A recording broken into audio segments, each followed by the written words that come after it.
Oh, All right. So I'm recording right now, right? man. Well, I hit the record button. So that means we're going? Is that what that means? Right, Mr. Scott? Okay.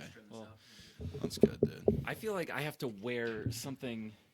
Like we look a little way too much. What's alike. up, dudes? Look, I What's gotta up? take my glasses off so that God damn it, No, man. because it's like we're both mustached white males, backward hats with the hoodie.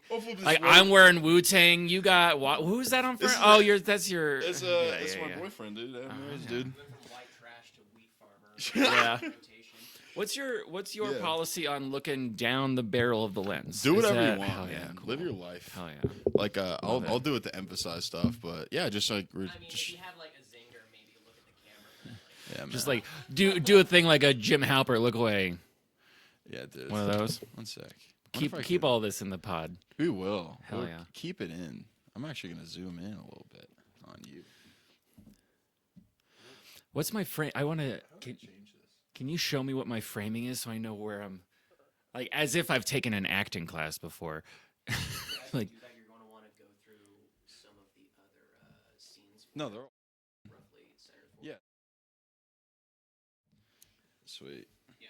Again, forward or up for him, back for you, right for both, left for the Us and the desktop. yeah, us in the desktop, and then shift left for just the desktop if you need it. Dude, rock on. This rules.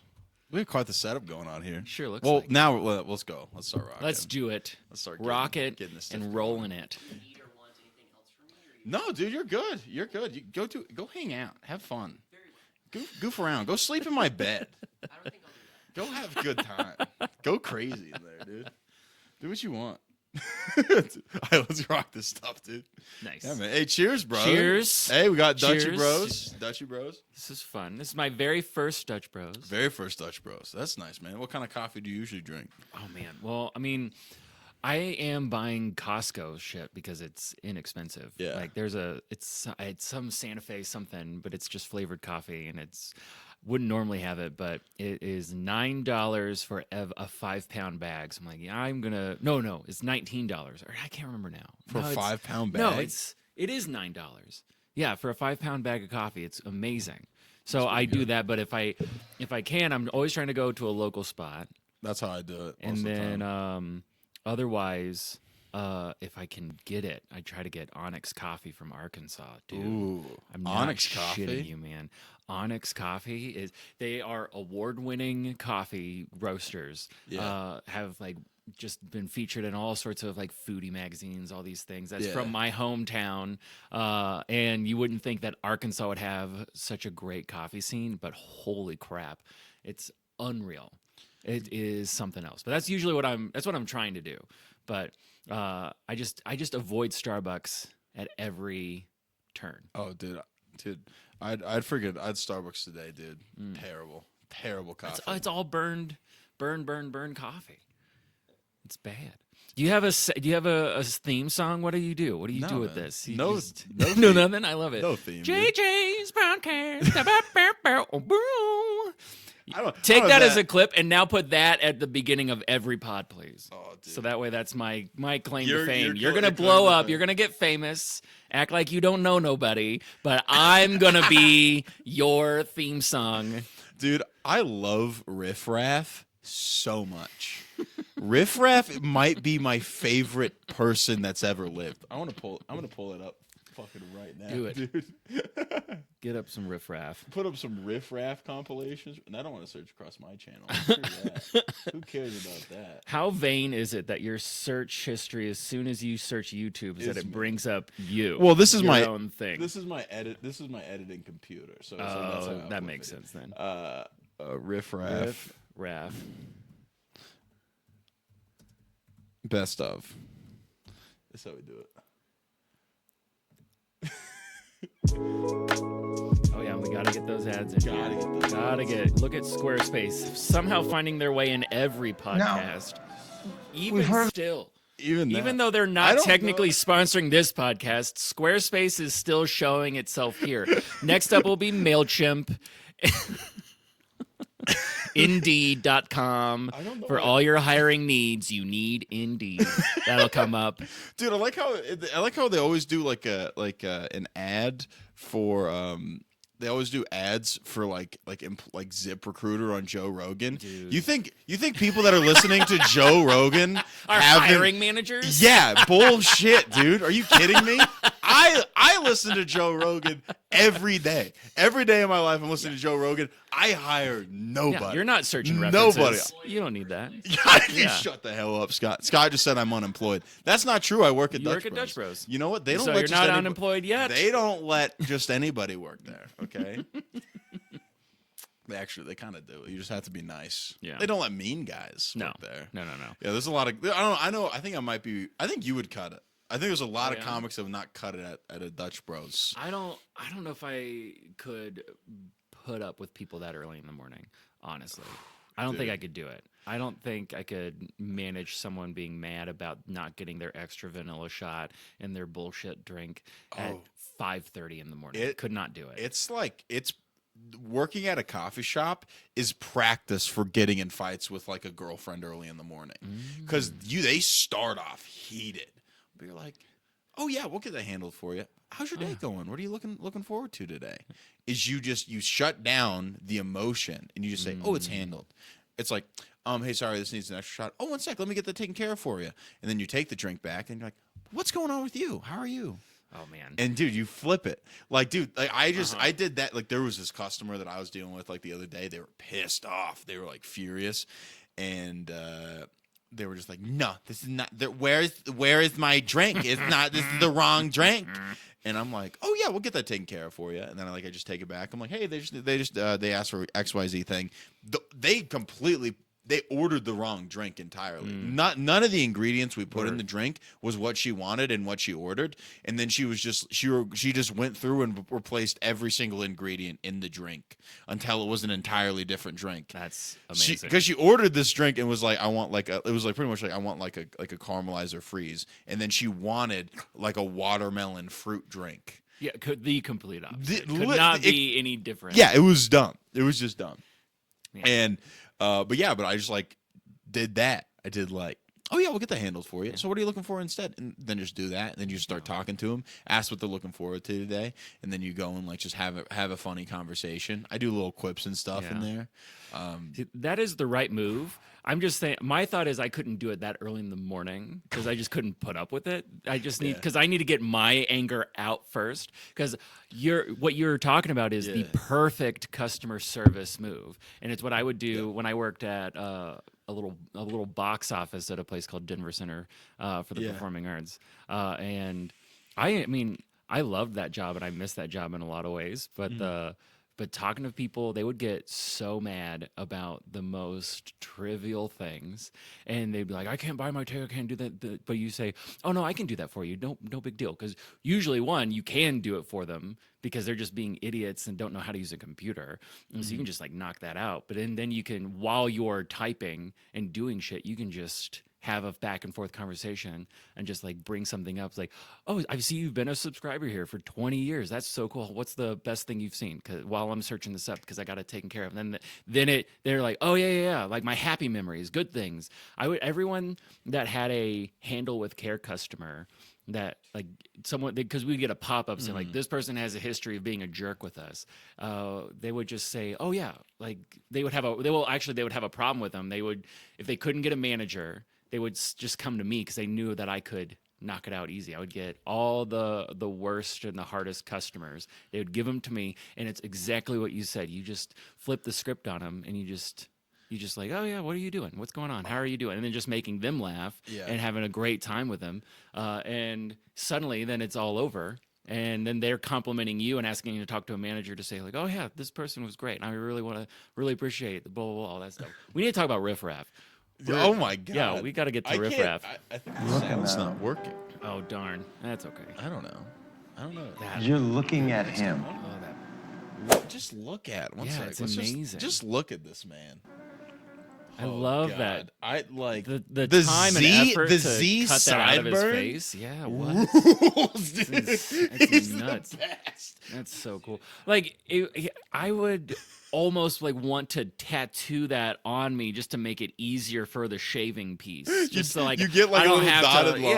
Yeah. So connect the dots in your shaving routine. I wouldn't want to put up with that. That Look takes at- so long. look at And like, Riff and to Raff. think of like if you get it wonky on one side, what a risk. Oh my goodness. Couldn't do it. I have no idea why the sound's not coming through the TV. That's Mm. hilarious. Yeah, but dude, it's just like Riff Raff. Like I think we just talk a little bit about Riff Raffs. Riff Raffs, he says this thing that I think about at open mics all the time. Okay. It's like, my main goal is to blow up and act like I don't know nobody. And he does that, and I'm like, okay, this is my career path. This is my dream. Like, I want to do that. It's just like, because also it's like, it's very funny having that much confidence and then Yeah. not having a whole lot of talent. Oh yeah. That's because he's not the best. Oh no, and I love that. I think that mentality is great. Blow up, act like you don't know nobody. I would like to not blow up and still act like I don't know nobody. Like that would be an even better life. I think. Why do you need? Yeah. Who needs the fame component to it? Then you're just being hassled by people all the time. Yeah. I just want to still just walk around acting like, oh yeah, I don't know anybody. No, just leave me alone. I'm better than all you. Yeah, like this. I think it's either like the most introverted people of all time that are stand-up comedians, or you're like an 11 extrovert. Oh yeah. I'm super extroverted. Yeah, I think what I've gathered from you, because I mean, like we've only hung out like very little bit at like Comedy Works, but then I very much enjoyed your episode with Russell Keller on the Bubble Boy podcast. Bubble podcast, dude. That's Russell's great. I love that man. I love him, and I love that pod. It's so cool. But listening to that episode of you talking, like you are like way off in that 11, that stratosphere of. I mean, like, what, your first year doing New Faces, and I think you got second place, right? I got third. Oh, yeah, third. Yeah. Like, that's like, that doesn't just happen. And That's really cool. Oh, And I think that's great. Yeah. I mean, congrats to you on that. I think that was so cool. dude. But it also takes a certain kind of, like, not just like a confidence to do it, but just like what's the word? What like a force of nature just like taking over your body in order to put yourself in a position to either work that hard and get there. I mean, luck always it has a factor to play in everything, because it's always where you are, who you know, and all those things. Yeah. But if you don't show up for the work, and if you don't put in the work, and you don't put in that time and effort, then you can never take advantage of the luck that comes your way. Like, you'll miss those opportunities because you never prepared for those opportunities. I think can't cool. tell you how many times I've ran that set, because that was the difference. Because also like this was, I think, a huge advantage. Like pretty much every single person other than I think it was me and Jake to Pizza was like a headliner. Like they're doing like they're doing like 40s and 30-minute sets. I'm playing an entirely different game. Right. Like, so when I was looking at set structure and laughs per minute, because Right. I'm very, Yeah. I love you because I love the numbers. Thank Rogers you. is Thank you. everyone gives People everyone give me yells shit for at it, but- bull fucking shit. Okay, this is what I have to say. There is a value in those. I'm going to let you keep going, but I want to talk about it 100%. too. But yeah, keep going. 100. But I look at the data. I do the fucking line thing where that Elliot told me, where it's Right. like you want to make sure there's a joke on the end of every line, Yeah. and also and then you sit and you have patience and you wait for the laugh to go away, and then you punch him in the mouth again. Right. And the people that are doing those 30-minute sets, they're not used to doing. No, a they're not seven. they're not thinking in that mindset. That's what drives me nuts. Like, there are Yeah. people that are like, "Oh yeah, I'm gonna go record a special." I'm like, "You're not ready to record a special, and you don't Mm-hmm. realize you're not ready to go do a 30-minute. Like, congrats on doing 30 minutes. Congrats on 40 minutes or Mm-hmm. whatever. Like, and there are people out here in Denver too. Don't get me wrong, that are capable and are able and are successful. And I'm not talking about the pros. I'm talking Mm-hmm. about people more at like just in that B set level, if you will. Mm-hmm. There are people who are going around and like, I can do 30 minutes, but why am I not getting bumped to almost famous? And like, there's certain principles of how you succeed in that room specific. And those principles can and should be taken elsewhere and adapted to those spaces in those rooms too. Because the downtown room is truly like a not only just like a godsend of a space, but it is a microcosm of what pure perfect stand-up is and what can be accomplished in that kind of an environment. And whenever you can learn those basic principles of getting out as many laughs as possible, like coming out on stage and immediately getting a laugh as fast as you can and making them laugh as hard as you possibly can, and then ending strong and following Elliot's rule. And it's not even so much a rule, it's like it's a general thing to think about. yeah, like you shouldn't go the ultimate lesson to take is that you shouldn't go very long without getting a laugh. Like you shouldn't just be sitting there without there being the reward system. Yeah. Granted, at the end of, you can't do that kind of output for an entire hour unless you are a why is his name is escaping me, Joe something, but oh my Joe gosh. List. Joe List is someone. Joe Gosh, List. why can't I think of it? It's fine. It's not a big deal, but like a really but- legit, Yeah. solid headliner is going to be able to do that. And even those folks, they know when it's like, okay, we got to bring it down a bit. We got to let people like calm down, if Yeah. you will. Like You go spin your drink on the stool. Yeah, you just take a few beats, but it's all about building momentum, building it up, and then it's big fireworks show, and then you take a pause, you let people catch their breath, and like you reset just in your material and resetting a little bit of the energy. Like you are your own whole, like at a showcase, right? Yeah. Like at a typical showcase, you have 5 or 6 comedians filling out a full 90-minute show. Well, for the headliner, they are essentially 3.5 of those comedians on their own show. So they have to follow that ebb and flow and that momentum build.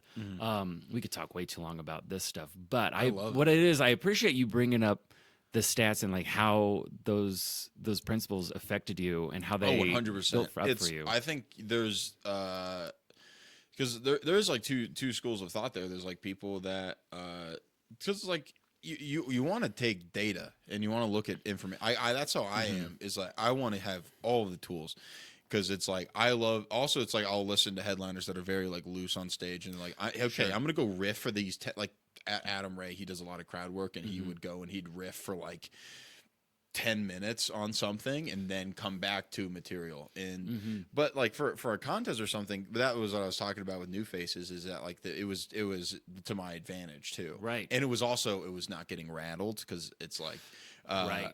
I would say, and Yeah. the reason why I don't think, because I was nervous, I was really nervous. I was like, You got to be nervous. I was throwing up the morning of. Yeah, before the finals of New Faces, amazing. I was freaking M&M's down there. I was Eminem. I was just like freaking dry heaving into my toilet at like man. 9 a.m. and I'm like, oh, I got to do something. I like went to the gym, worked out really hard. Threw up some more. Did a few more reps. Then I threw up again. Yeah, and then I went and did push-ups in the sauna for about an hour and 35 minutes, and then I went on a 4-mile run. And then that's how I get mentally ready to do 6 minutes of stand-up comedy. It's very... Let's go further into the process of JJ Alexander.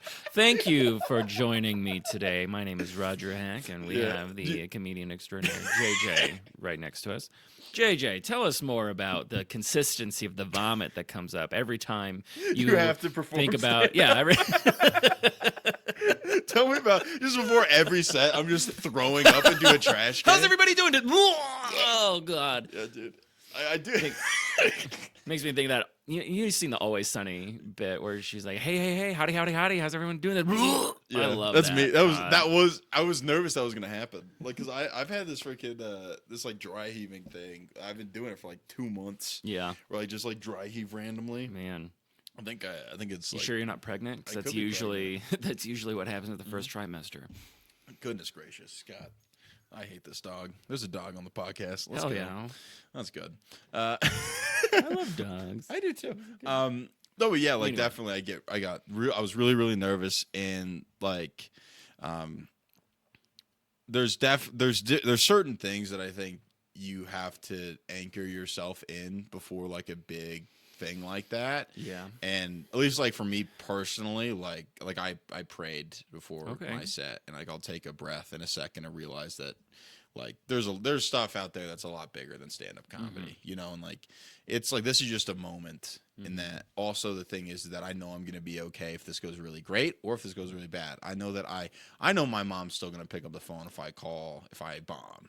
If I went New Faces and I literally just started throwing up during the finals, it would Everyone would know you and remember you forever. So Yeah. that's more of a positive. Imagine than I'd still anything. go friggin' maybe I'd win if I did that. Yeah. Go like be like The first what the hell is up, guys? Ovation. Yeah. What the hell yeah. No, I'm excited for this year. I was very nervous. I thought I didn't sign up in time, and I was really Dude, nervous. I actually because one of the things I did this morning Yeah. was I made the announcement. I sent out the Yeah. info and everything because I just like I'll just do it a day early. I don't because I did it a day early because I just thought tomorrow's a work day. I don't want to deal with people's messages all throughout the day tomorrow. Yeah. I'm gonna get this over with today. And then I thought, oh, how funny would it be if I made the announcement and then I sit down at JJ's podcast and realize, oh yeah, you forgot to sign up.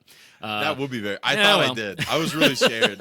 I was like really scared. But I'm like, I hope that I could like make a call or something, or like Yeah. maybe send an email, be like, please.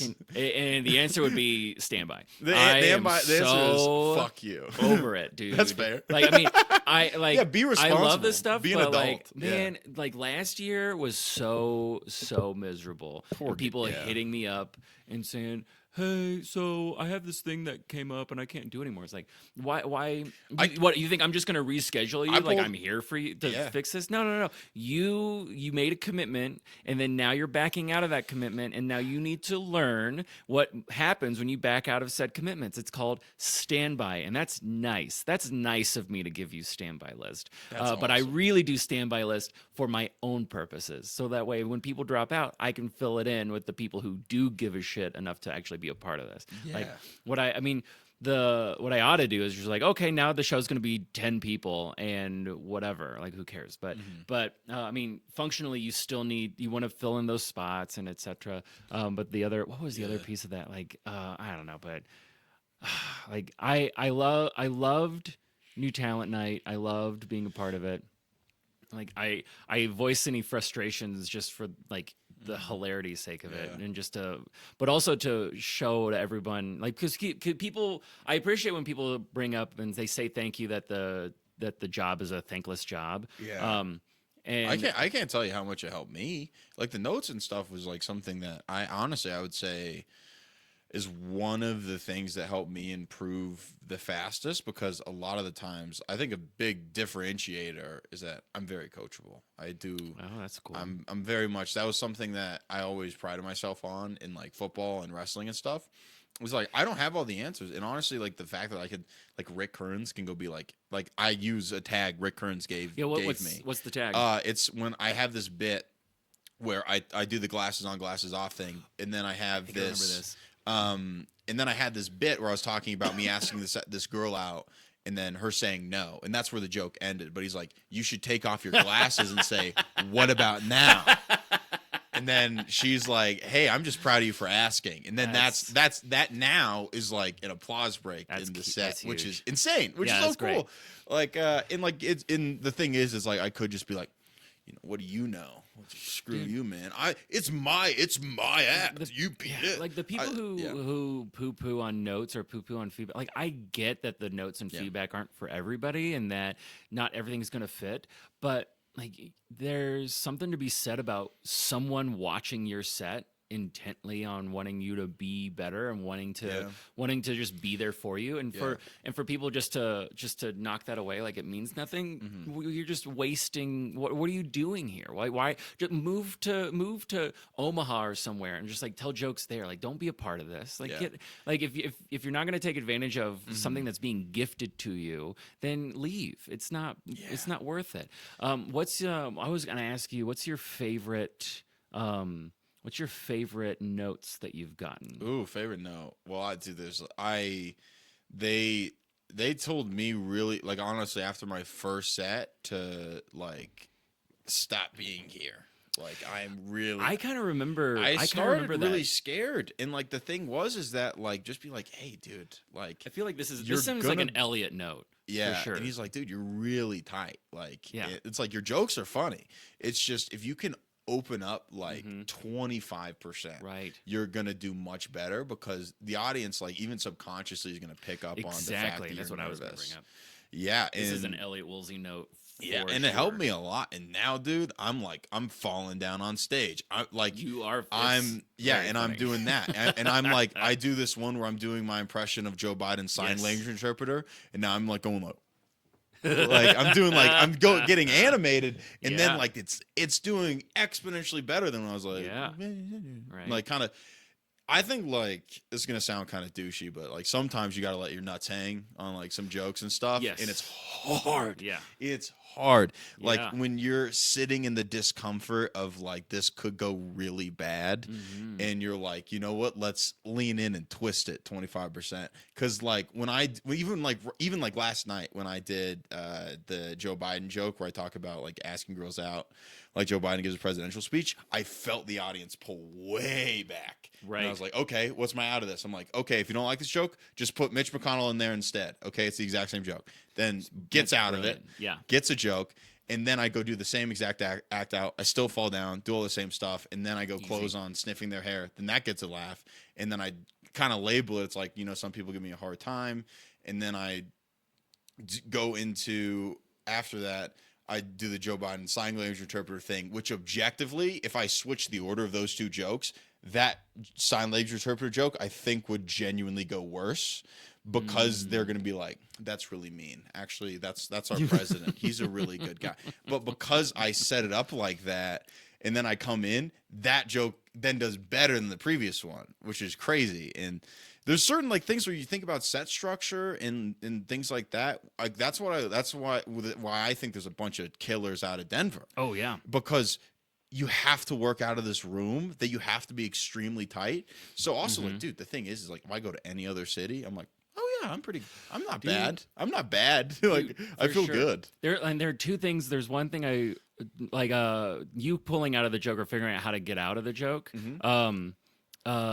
I think is a really interesting thing because I immediately think of like pro skaters who go on the vert and they do their tricks, but you see how they're going way up high in the sky, but they know when they're coming down, it's like, oh, this isn't going to land. This Yeah. isn't going to work. And so they know how to bail and not hurt themselves in the process. Sometimes they Yeah. still get hurt, but like I admire pro skaters because they know how to fall. They realize like, oh, how do I like salvage this momentum that I've done without destroying myself and hurting myself in that process. And I really, the way you described that, like in that moment you went, oh, the Joe Biden thing, they're pulling back. That's to me, like, that's Tony Hawk trying to hit the 900 and he's at like, just almost there's like, not this time. Okay. How do I get out of this? Like, what do I do? Like, how am I going to recognize that this isn't going to work? I'm going to fall, but I don't want to break my leg at the same time. Yeah. I love that. Yeah, I I honestly like the big comparison for me is I think about wrestling is you have to do what's called chain wrestling in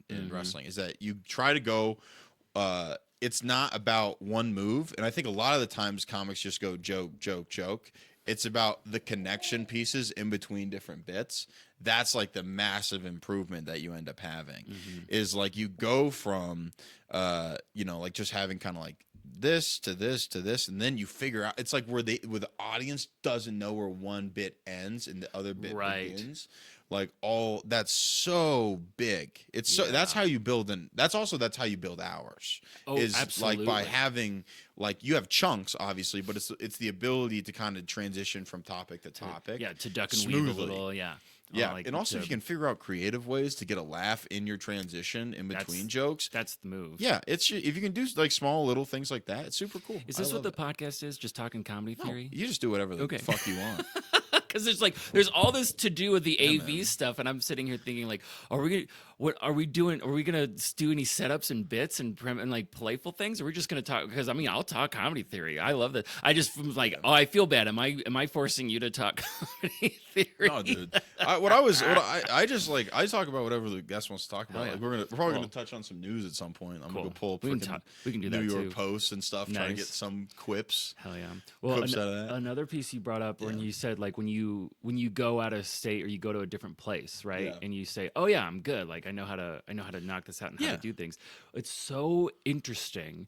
Like I've had people message me when they go to some other city. This happened recently where some Yeah. friends of mine went to Austin, Texas, and they were on some show and they ended up saying, yeah, no one here moves the microphone stand, and no one here is giving a shit about the first joke and getting that first laugh. They would just go out and just immediately start in their 2-minute long premise setup build up that, and then it would finally lead to a laugh. And they're just like, no one here understands or appreciates the idea of momentum and like knocking out these laughs. It's a showcase show, and so yeah, I mean, there's times and place for that joke to come out, but that's not your first joke. That's your middle joke. Yeah, Like, and you gotta be. There's like a lot of people. Like I think those are definitely like I was opening on my closer for like a really long time because that joke was the best joke I had, and I had to figure out a way to write something better. right. And it was like a challenge, and then it was like it took me like 6 months to figure out a joke that was better than my opener, and then to close on that because it's like I have closed on that joke before. What is but- the joke that you would? What's your closer? Yeah, my closer right now is I do a bit about Trump being a Native American war chief. That's fun. That sounds amazing, Dude, it's brother, it's quite the trapeze act. I'm up there. God, I can't wait. I can't wait to see this. Did you do this last night? No, I didn't. darn. I was thinking. I'm like, I'm doing a guest spot. Yeah, that I'm like, makes I sense. could do. You I can wanna do do the something. safe stuff. I'll do. Yeah, I'll that- do my little sister. It's Yeah. still like it's like kind of offensive, but not that much. But dude, the Trump one, it's like it's the getting away with that one is real. Oh, It's man. really hard because But it's I really have to. rewarding, I I'm had, sure. but like I did that bit in Pueblo, Colorado. Oh man, A lot more conservative. It did well there, and then also I did it at Comedy Works, and it did well there too. nice. That I think is getting that's, away with it. That's the dream too. 'Cause Like I think, jokes like, that. Because there's a lot of people. I was talking with Joe McKenna, really funny guy. Mm-hmm. And he was talking about he had to do like a cop bar, and he's Oh, like, "Oh great. man, my stuff's not going to do well here." And I'm like, "Big dog, I love you to death, brother. You gotta change your joke structure and your writing. Yeah. and you have to be able to figure out a Or way you to have get to just, away with it. You just have to know, like, okay, these jokes aren't for here, and just set those to the side, Mm-hmm. and have other jokes that you can say, like, oh yeah, but I can do this material, or I can go Yeah. in this route. Like, I have to worry about that with some of the shows that I have coming up because I have a lot of. Like, some of my favorite jokes are very Colorado specific jokes. Next week I'm going to Kansas City, and it's like, oh yeah, these jokes aren't going to work there. So I Anything need to- referential. Yeah. Yeah, it's like I think Joe Rogan was talking about like all the Boston comics would just do jokes about yeah. Boston, and then It's like, I mean, congrats on being a homer, but also Yeah. you got to be ready to go on the road or go Yeah, other man. places. Yeah, I don't think I talk about anything. I think I have one joke where I talk about being from Colorado Springs and what that's like, like because about like New Life Church, because like there's a massive mega church here, and then like because like that's like when someone's like, "Where's Colorado Springs? What's that known for?" It's like, well, there's this guy named Ted Haggard.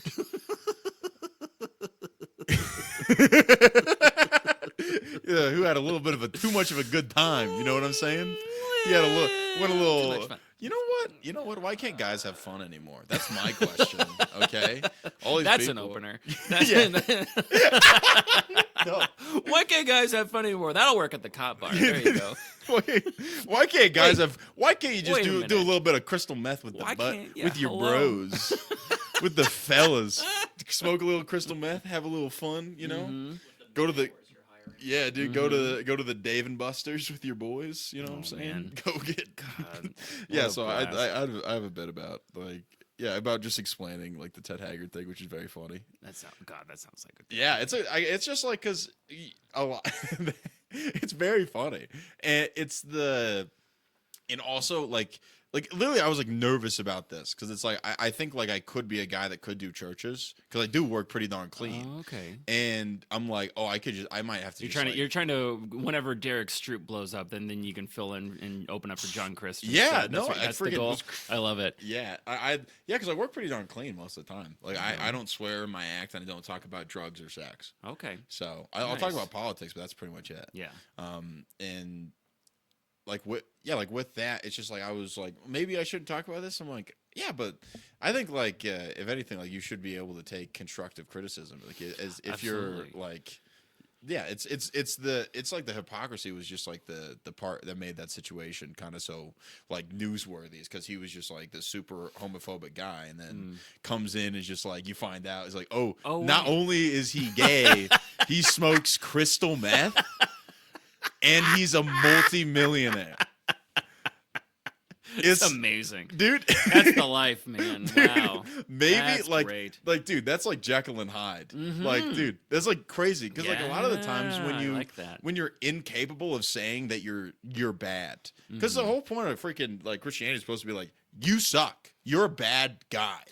You're lucky that we have a guy that didn't suck. Yeah. That's like and Christianity. actually is okay with you sucking. Yeah, that's literally it. But a lot of times they're just like I think it would have been like more inspiring if they were like, if he was just like, yeah, this happened and it was like a really dark part of my history, and but like, dude, they just excommunicated from the church. They actually made a documentary about Ted Haggard. And they followed him after he got excommunicated from New Life Church. It's super interesting. And they show him. Now, here's the okay. I mean, you're about to keep going, but No. did he stick with the faith, or did he break away with the faith? Or like, I believe he started up another church, actually. Okay. I mean, you write what you know, I guess. Yeah, Just dude. keep- You're like, you know what, guys? My bad on that one. Dude, I love that first sermon coming back out. Fellas. A demon had me, but I'm free again, and I'm ready to spread the gospel. I have ventured into the wilderness. And I have seen things that you would only dream of. I have seen the depths of hell, and it I've was gone to smiling at all me. 7 rings of hell. Some people call me Dante. Is it Dante in the book, or is it just Dante was the writer? I always Dante mess all is that the up. guy going through it. It's Dante's Inferno. Okay. But yeah, like it's so funny. But yeah, they made this documentary, and dude, he just like starts going to the University of Phoenix, like the college. That's amazing. It is very funny. I I love feel that. bad for kicking the guy while he's down, but he's like he did make hundreds of thousands of dollars again. Yeah, I think he's up. At some point, whenever you make millions of dollars, right? Like when you're a multimillionaire, you can get knocked on. Maybe we can riff a little bit. I think we're allowed. I don't to think we're make fun of punching him down, a little Roger. bit. I think we're okay. Yeah, I think we're okay. We're not punching down. I'm not above punching down either. But I like. just depends on. Yeah, like we could. Yeah. One second, I want to pull this up. Okay. Actually, I want to pull up Ted Haggard's house. Oh, okay. Ted Haggard's old house. I always get in my head about being a podcast guest because I'm so much more of a listener than I am a talker. And then I realize, oh yeah, I have like part of what a podcast is talking and being a part of storytelling and riffing and making up stuff. Old Ranch Road. Okay. Oh shit! What the fuck? You hit F12. How do you undo it, Roger? You gotta hit F12. There you go. My bad on that one. I was doing copy. We were having technical difficulties. Yeah, that's fine. Oh, I probably should do this. Yeah. Its current market value. Oh, it's wow. In 2001. In 2001, it was 715. No, in 2001 it was $500,000. Oh, okay. Within Current. 715. Okay, where's there? I wonder if it's going to be a crazy house, because also the Colorado State real estate market is not crazy. Well, Colorado. Oh yes, we got to scroll down to Redfin or something. Oh, there it is. Yeah, it's like a ranch. Well, it looks like a compound where you keep little boys that you don't tell anyone about. No way. That would be crazy. The Google freaking drives up the driveway. Yeah. Yeah, we gotta go to Redfin. That'd be right. Zillow. Yeah, Zillow. Oh my goodness, dude! Look at this. Wow. Yep, 1.2 million. Wow. It's And- like you can't even see any pictures. Yeah, that sounds about right. Estimated refi payment would be 700. Oh Ugh. my goodness, that's insane. Especially with today's interest rates, I wouldn't do that. Yeah. That's, Oh my goodness. like I'm talking as if I could afford this in the first place or something. That's stupid. Oh yeah, look at the Remax because that looks like it's gonna be a better I'm very curious. So they got Hilltop, a fireplace. How many wood bedrooms? siding. Look at us just looking at housing Yeah. information. No, but I yeah. love looking up houses. I had a coworker who would who went into all of our information and looked up everyone's place of living, looked up our boss's house, all of those things, and that was enlightening. That was fun. Dude, that'll start a fight at work. You're seeing how much money your boss makes. That sucks. Yeah. Oh yeah. That always And blows. seeing like, oh yeah, and I do all of your work, and you can't afford the time to have a one-on-one with me. Can't have Okay. a chit chat. Yeah. No. Can't have a little one-on-one. No. Can't have a little chit That chat. was ridiculous. My Yeah. old boss, Yeah. I won't say their name, but yeah, like, Yeah. would not like. I was the director, or I was their direct report. I would Yeah. report to them, Mhm. and I'm supposed to have monthly one-on-ones with them. Yeah. Nope, Never done. nope, not at all. And I got in trouble. That's Mm-hmm. like I got like a pip. I got a write up with 20 things that I needed to do better. Yeah. And I took all 20 of those things and refuted all of them and sent them 82 pages worth of get fucked, you're wrong, and here's why. Here's all my receipts to show you how wrong you are on all this. That's awesome, and like dude. was able to Yeah. pull up all. I was like, hey, speaking of this thing that you're bringing up, pointing at me, 3 fingers pointing back at yourself. Here's all of the times that I was supposed to have a one-on-one with this individual, and they kept canceling it on me, and they kept knocking it You're off. supposed to touch base and Yeah. do all that It's stuff. like, oh yeah, maybe if you guys invested in me, maybe we'd be in a better spot. But clearly, you guys don't want to. So I'm out. See you later. Got a different job. Yeah. And just like oh man, it was so fun. Yeah. Like that's the best. It was my favorite way I've ever quit a job ever. Because You sent like you literally did like a Martin Luther. Oh, yeah. like Yeah. What is it? Oh, yeah. The 93 Thesis. Or yeah. something? You So like the- stapling into his door. It was great. It was so great because Yeah. because they're getting after me at my attitude, or I was being snarky or some whatever crap. I'm like, whatever. You guys are right, but you can't actually prove it clearly. So they said I had to improve my attitude, and so I went like flipped the script. I was like maliciously, toxically happy at work to annoy. I was doing stuff like in our Teams chat. I would say Friday, more like Fry-yay. Hope everyone has a good one. I would never say anything like that. And everyone's losing their minds laughing because they know I'm upset and pissed. But all my managers are like, we know you're doing this to get mad at us and get us angry. And there's nothing we can prove about it. So I had a whole 2 weeks. Your plan to get revenge on your boss Oh, it was to be fun. To be so fun. And it was actually my main boss is an idiot. And I was like, oh, what an improvement. This is great. Everyone else could see through it so well. It was so fun to just screw around like that. And then one day, just showing up with 82 pages, dropping it on people's desks, dropping it off at HR, having it as a PDF. So I emailed it to the managers and stuff. Yeah. And I said, oh yeah, You printed out 82 pages. yeah, I am that petty. I will use your ink to show you that you suck, and here's why.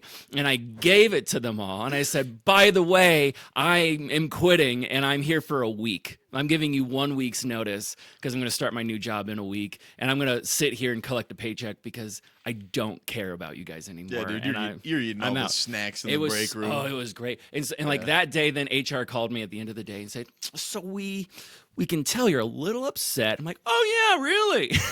And then they were like, well, how about you just go home and we'll just pay you for the next week of work as if you were gonna be here, and you can just go home and not have to do this. I was like, that sounds great. See you later. I'm out. And I took all my stuff in my office and I was just giving it away to everybody. Didn't take anything home with me, and I was done. It was I would have taken so stuff. great. You know, I would take a couple like packs of paper. Oh yeah. Yeah. I'd be stealing That office would be supplies. I mean, I'm not for You're not a thief. anecdotally, that would be a lot of fun. I would totally do that anecdotally, but for any research purposes that someone might do. Oh, I did not do any of that. No, why would I do such a thing? Why would you do that? Why would you do such a thing?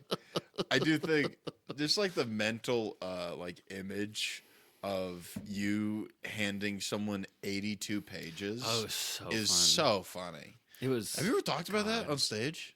Oh no, I have not talked about that on That's stage. awesome. That'd be. That's not bad. That would Like be fun. that's very funny because also Yeah. everyone has had like a job where they're like I am Oh, underutilized and like you wrote a book Yeah. of 82 pages like also Dude. was single space or double space? It was single space. It's hilarious. It's shit. incredible. Well, That's like 100 keep in mind, like 60 pages. like half of it was like reference emails and like reference materials, like was an appendix. Like my Dude, you grad literally school Martin paper. Luther- you yeah, I Martin really Luthered did. your boss. Oh, it That's was hilarious. I like my master's paper for my master's degree was Yeah. 41 pages. Or maybe it was like 38, but like even still, I just like I hated my job more than I wanted a master's degree. And it's not even fair. I loved my job. I think that's what it was. Like I loved my job and I loved the people I worked with, but I didn't love the people I worked for because they were. the But yeah, the but you're right. plebeians. Yeah. When you're all it's Yeah. honestly that's kind of what it's like with a lot of open mics sometimes, because you got your little I like this. your little I like terrible this. group of comedians. Oh, yeah. and then you're like, oh man, this Booker sucks. It's a little worse. And then you all And get a everyone's- band together. Everyone's shitting on Yeah, the Booker. dude. You're like, Oh, oh man. man, that Roger, he sucks. What a jerk. What a- Trying to tell me to get more jokes out in a set. What an asshole. This I guy can't sucks. believe he wants me to get better at I can't this. believe What a I can't piece believe of he, I shit. can't believe he told me to not go spend 45 seconds of my opener talking about how far does it squirt. Oh Like, my god, Jesus Christ! Dude, the yeah, I think he's- shit that people will think that they can just do on that stage. Oh my god. It's so ridiculous. I know. So, Dude, anyway. what are your favorites of those? Uh, what are your notable well, examples? There's one that comes to mind that in ways I sort of regret how I handled it, but I also don't. So you don't. I could have. It's more that I went a little too hard and I should have pulled back a little bit. But an individual went on stage with a trumpet and they really should not have done that at all. Damn, that was my plan for New Faces this year. No, I'm like, I don't. got to do something different. Like, look, it's not bad. trumpet, It's yeah. not bad to like. The idea wasn't inherently bad. Going on stage immediately playing music on a trumpet, but the problem was the person had not practiced the trumpet at all, so the song was difficult to get through and listen to.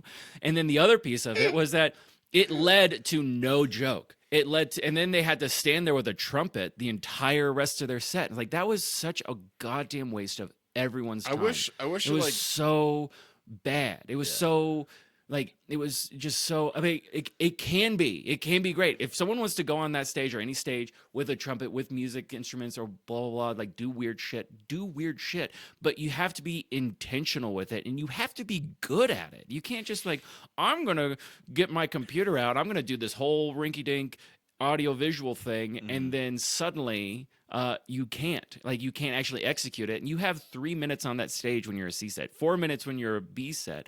Like that's not enough time to screw up. So don't screw up, and if you're going to take the big risk, just know like that you could fail, and you probably will fail, especially at that point in your career. Do you want to be remembered for having bombed that badly, or do you want to just try to learn and get better, stay under that radar a little bit? Another one was like this other person, big hat guy. I think you I love asked him. me. I think I'm gonna have him how- headline soon. Oh, we got to make sure we're talking about the right. There's a he- big hack. There's not. big- There's no way. There's multiple big hat guys. It's happened before. I think if I God. don't know. We're talking about the Oh. big ball cap guy, There's a right? bit like with the comedically large hat where it's like the big. yeah, One because sec. he's maybe from New York. Is it that guy that we're talking about? It's like a ball cap. It's one of the big hat ball cap people. Yeah, I know what Yeah. you're talking about. I'm gonna type it But there's like, I mean, there's always the. But I mean, he's actually, yeah. We're talking about the Noggin Boss. The Noggin Boss, oh my dude. god, He had a Nuggets Noggin Boss. was it? I thought it was New York Yankees because he wears a man. Nuggets jersey. Okay. That's tucked in. That's the piece that makes me the most How much upset. is this? We're gonna do an ad for this. Yeah, let's. Oh, they are Razorbacks one. $100. Get out.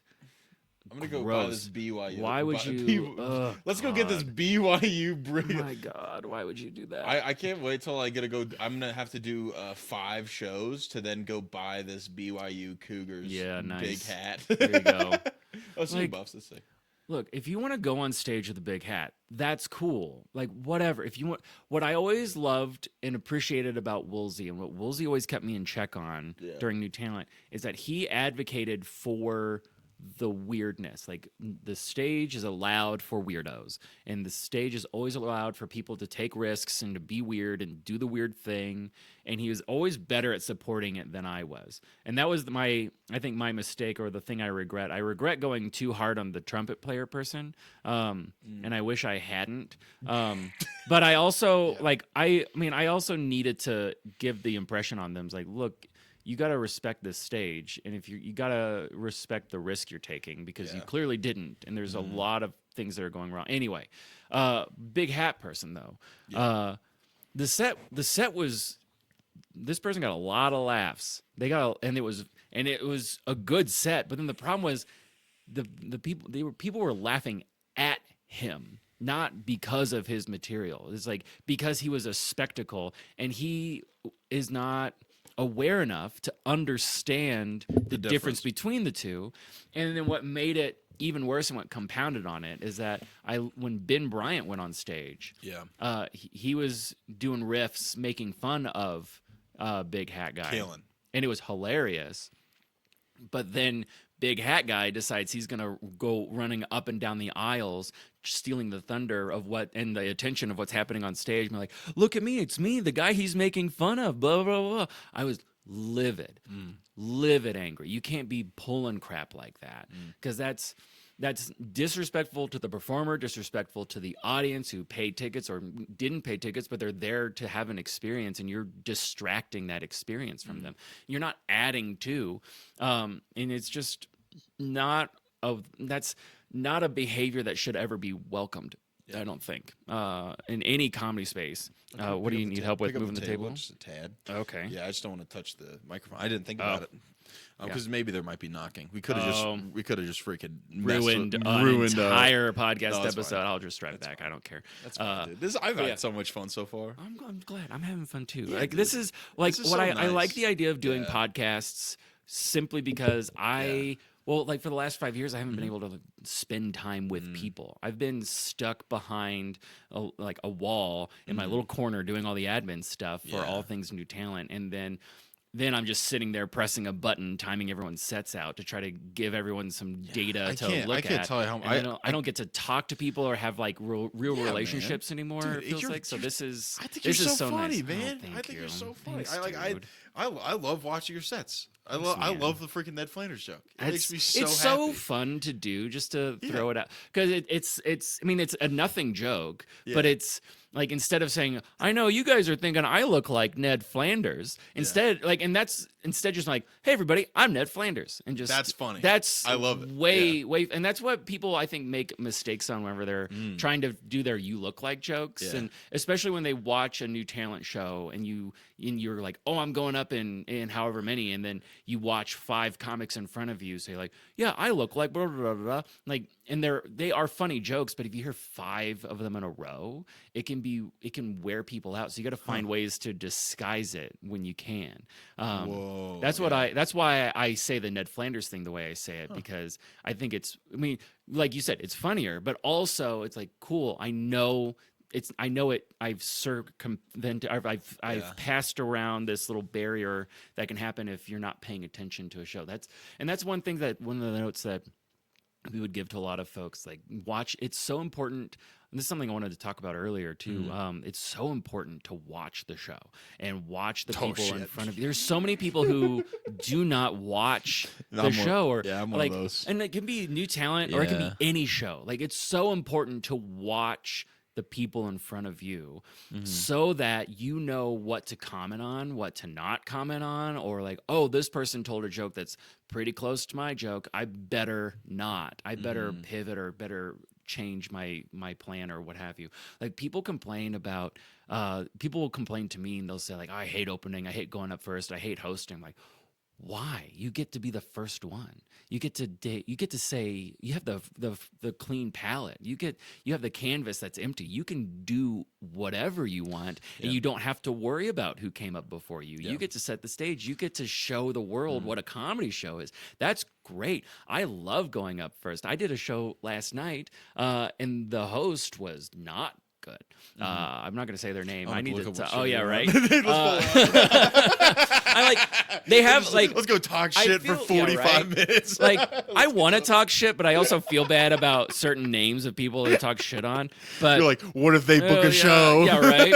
But this guy, and I think what also gives me pause about talking shit on this guy too much or anything is that he has all the ingredients. It was just like the execution of starting off a show. Like, he didn't just say, "Hey, everybody, make some noise. Welcome to the show." Da, da, da. He just started talking. He just started going into, not even really going into a joke. He just said, "Hey, I'm here, and I think we need to get the show started, so I'm just gonna start telling you." I just started it wasn't any. No one really knew. Oh, we're starting. We aren't going through the ritual of hey, turn your phones off, all that stuff. And so I just thought, oh, this is even better. Like, I get to go up on an even colder stage now. Like, he got a little bit of laughs, but it didn't really get. You got to much. make him make noise. Yeah. So I got to go up and play with that, and that's so much fun. It's so, the other side of it is maybe it's easier, and maybe I'm setting myself up for because like when I go later in a show, I'm watching other people's sets, and then they're almost infecting me with things that they've said. I'm like, oh crap. So it makes it harder for me to play because they've already told me they've already said too many of the ingredients in that playful little sandbox, and it throws me off. But it's also a good challenge. Like, okay, what are the things that people haven't commented on? What they haven't talked about? Like, what am I seeing that's unique to my perspective, my view of the space, of what's going on around me? Which makes it a lot of fun. But yeah, I don't like, people need to watch the folks in front of them solely for that reason. Otherwise, you're gonna. Because I've heard Jerry Seinfeld, his piece of advice was never watch the people in front of you. You're Jerry Seinfeld. You can do whatever the fuck you want. No, but like that's something for him because like because I think there's two schools of thought. I'm not a watch the whole show kind of guy. Also, there's a certain amount of my ego if I'm talking about a subject, the odds of somebody doing it better than me. Right.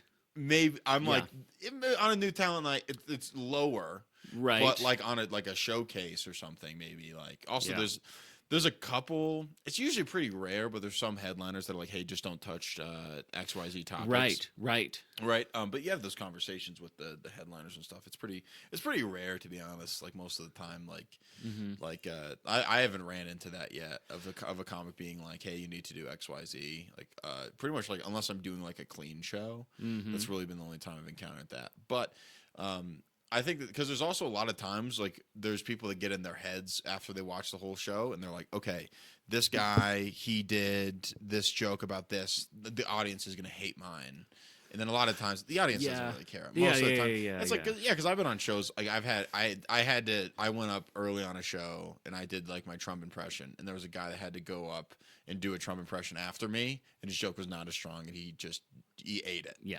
But the thing is that if he was watching the show, he'd be like, "Oh, Oh, shit, yeah. this is bad." Yeah. Like I probably, if I had to go on after like I don't even like like some killer that has a great Trump, like if I had to Right. fall, like even Adam Ray has a really good Trump. But like, And, yeah. I think the flip side though is if you watch the person in front of you Yeah. who has a better, objectively better Trump impression, then you can do exactly the pivot like you talked about. It's like, Yeah. hey, if you didn't like the Joe Biden, just switch it with Mitch McConnell. Yeah, we're What talking you- about that's smart. Right. What you could like if you're like, hey, just imagine I'm the previous comic you saw just Doing it. doing the voice. Like I know it's not like because then Yeah, that I might releases start that watching. pressure valve, right? Like it just it depends on your framing of it. It can give you more tools. If you're not confident enough, then yeah, you're gonna screw up. But then you need to sit and figure out how to not bomb as a comedic audience member. I think it's the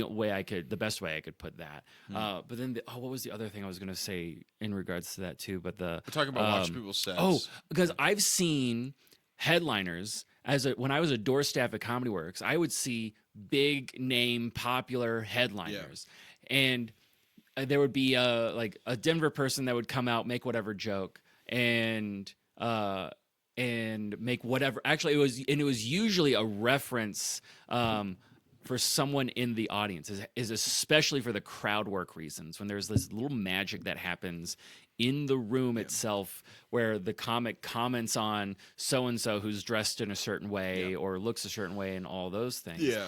And then the headliner misses it completely, comes out, tries to do the same commentary because to them they're just now realizing it, but they're not realizing that the entire rest of the audience has already had this experience, and you're not adding to the experience. You're just repeating what they've already gone through, so they're bored, and then they look around. I've watched them just like bomb on what is really in a capsule, like objectively hilarious, and like what they did was very funny. But its problem is like, oh, you're not the first one tonight to make this realization. Yeah. So the audience isn't on board, so they're thinking like, what, am I crazy? It's like, no, you just missed it. You clearly weren't a part of the same show as we have been a part of, and that's the danger. It's about not being present. Do what? It's about not being present. Yeah. I think a lot of the times, I think that's what I think we're getting at is that it's about taking a moment and realizing like it, because a lot of times you get just I'm repeating the same jokes. Oh, I've done this before. I've been here before. Sure. All this different stuff, and you kind of just get in the flow of things, and you're like, oh, I can do whatever I want. You know, I know this is gonna go good. It's a good room, and then you're kind of just reciting your jokes, and you're not like present and labeling. Right. I think Right. one of the biggest changes I would say for me, and dude, honestly, there's this guy down here, Thad. I'm not sure if you know him. Thad B? I love that Dude, Thad, I watched him. He did a set at Duca's Pizza, and his labeling of the room murdered. Like he was like, Nice. they don't like that. I know this chick didn't like that because she definitely has done this. And then like because the thing is, it's like a large portion of the crowd has seen Thad's jokes before because he's running the showcase and like they've seen him. But his labeling on top of that was incredible, and that was something that like I still love. I'm a big.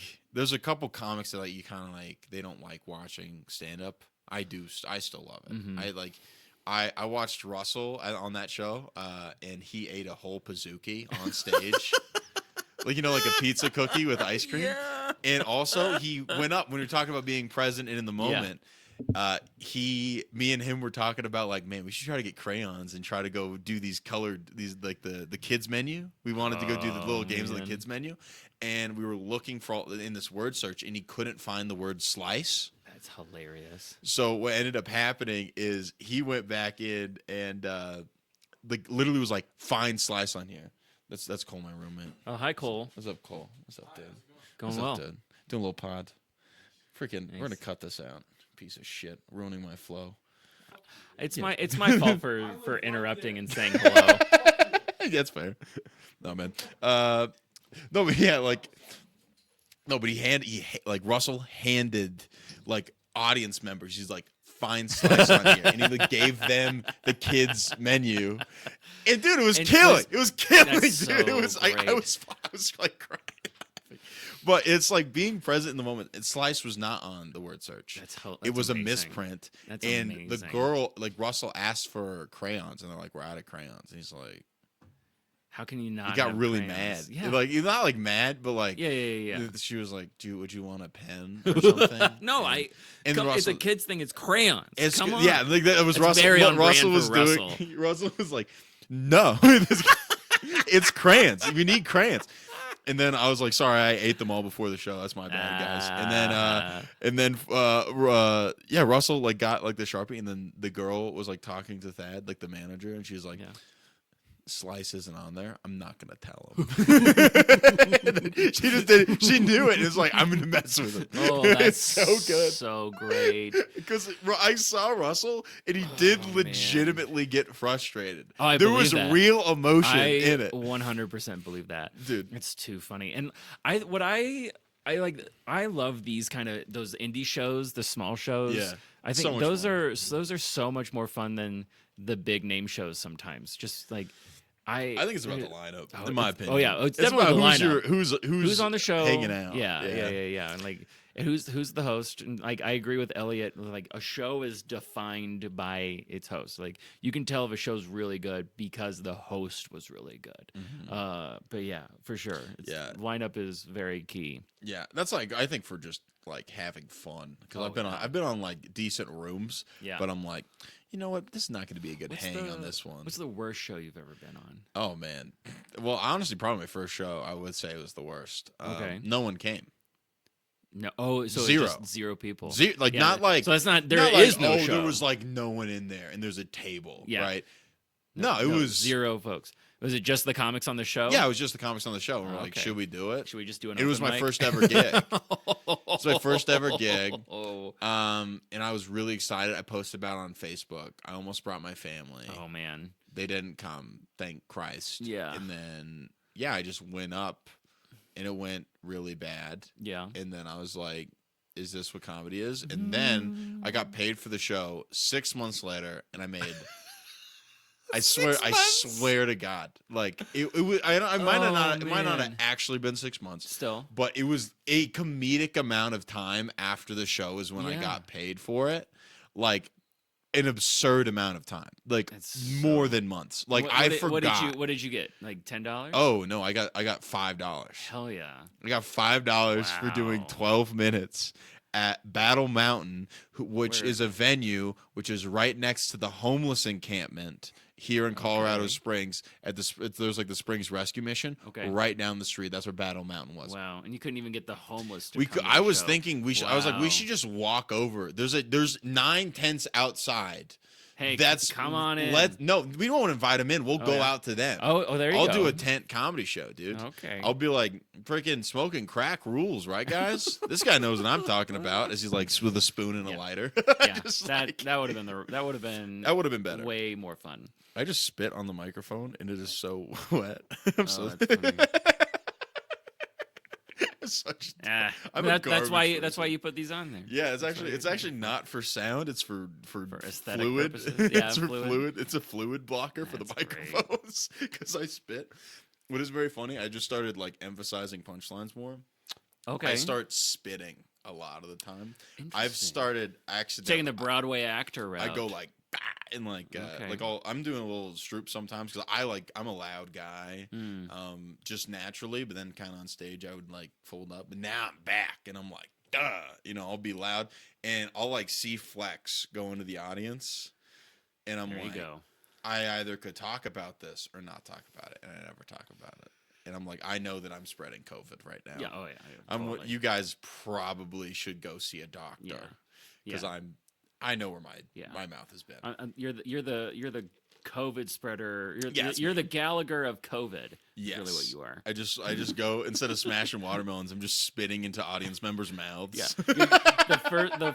the first 3 rows are handed masks instead of an actual plastic Yeah. sheet. what was crazy is I did Joshua Emerson's show up at the Is that Dead Room? no, the Dairy Arts Center. It was Oh, like it was yeah. in Boulder. It was a really fun show. But the thing was is that like a big proportion of the crowd, I think it was like in 2022, Okay. I think. Yeah, I think 2022. Yeah, and then like there was like a big portion of the crowd had masks on, and it was just like a massive difference in how like my set went. It was very weird because like I know how this should be going, and it was not going like that. Dude, I mean, okay. But also I'm like, how much of that is me just like being like, oh, I'm just bad at comedy, or is it because I think it's like the laughs were muffled. I hope, Yeah, or there's maybe I that. just suck. I don't know. I don't know. I could suck. I don't mean to talk poorly on Dairy Arts Center or anything, but like because I just remember I went to a show there. I was so excited about this play Yeah. of going Every Christmas Story Ever Told. It's a play that I have seen staged before, and I laughed so hard. Yeah. And then, for whatever reason, when I went there, and I took my girlfriend at the time, now wife, we went to this show together, and then it was so bad. Like no one was laughing. I wanted to laugh, but I was also watching. Like they're not delivering this very well. There's a lot going on. I don't know what it is, but I feel a little standoffish about anything funny in that space or anything billed as funny in that space because I'm like I don't see how this works here because I've seen it not work here before, and then I hear this. I'm like, well. I mean, JJ is very funny. So now also it was who me cares? 2 years ago, so I'm like, I don't know. Hey, 2 years ago, what? Like you were on your way to getting second place or third place at New Faces. Well, yeah, but I still like I suck. I sucked really bad. Yeah. And like there's We so all bombed, much. too. Yeah. Like What's the worst you've ever bombed? Are these all stories you've already talked about on this pod? No. Also, who cares? Yeah. I wouldn't clip it out. Like yeah. So if there's not a clip of it, Okay. no one's seen it. Cool. Yeah. Nice. There's like Nice. my mom, and that's it. Yeah, And my yeah, mom yeah. was at the show, and that's it. She knows all this. So stories. she's like, she's okay, fast forward through this. I already lived through JJ's worst. It's like bomb. obviously I've flat bombed for like a really long time. Yeah. I've done that. I probably would say it was at the Gold Room, and there was this open mic, and they're like, no one signed up, and they were like, "Hey, you can do as much time as you want. You can do as much time as you want." That's what they said to me, and I said, "Okay." And Yeah. I'm an open micer. I've been doing comedy maybe 4 months, Oh boy. and I go up and I do 35 minutes. And I do not do good at all, That's and it's really amazing. bad. I started getting heckled. No, by, like, did you have 35 minutes? Like, no. not that. Like, did you have? did I Did talk? you have like 10 minutes or something? Like, did you just like have ideas? What did you? What I got in your spoke mind to keep into a going? microphone for 35 minutes to prove to myself that it was possible. Okay. Which Okay. was honestly kind of a confidence boost because I'm like, you know what? I Yeah. can talk for that long. It's not like Yeah. unobtainable. It's I not was sitting on the scary. stool. I was crowd working this one guy who was making out with his girlfriend. It was very That's fun. disgusting. He was tonguing her, dude. It was Wow. nuts. Like he was deep in there, and I was like, "Oh, sir, what do you do for work?" And he starts like, "Oh, fuck." Like I was like, "Whoa, dude!" I'm like, "This guy knows what I'm talking about." I was like talking about like, and then like I did. This was kind of funny. It didn't work in the room, but I was like, I'm like, dude, you're getting action. I'm genuinely asking, how do you talk to girls? I don't know what I'm doing. And like, Well, it's like- and then he's just making out. Yeah, with he's shit. like, I don't talk to girls either. I just make out with them. I don't. Why do you think I know the answer to this? That's dude, there's something so funny about going to an open mic and then making out with your girlfriend. Oh, yeah. Which I would love to start doing. That'd be nice. I think if I had the opportunity, you know, I'd be if I had a lovely lady, you know, just going and making out at open mics. Man. Just go, oh man, I just would love it because then there's like no one's gonna bother you. Like if you want to get out of a conversation, as you have like a girlfriend, you're stuck with like the person like comes up and like interrupts you. Yeah. Just start PDA. Oh, absolutely. That's easy. That'll keep people away from you. 100%. It's great. Not you, apparently. Yeah, 'cause not you'll me. just I'm you'll like- just going at it. It's like, hey, so how long you two been together, And huh? they're like, oh God, you're so hot. Like, it's like freaking Oh, grabbing man. thigh in a freaking venue with 4 people.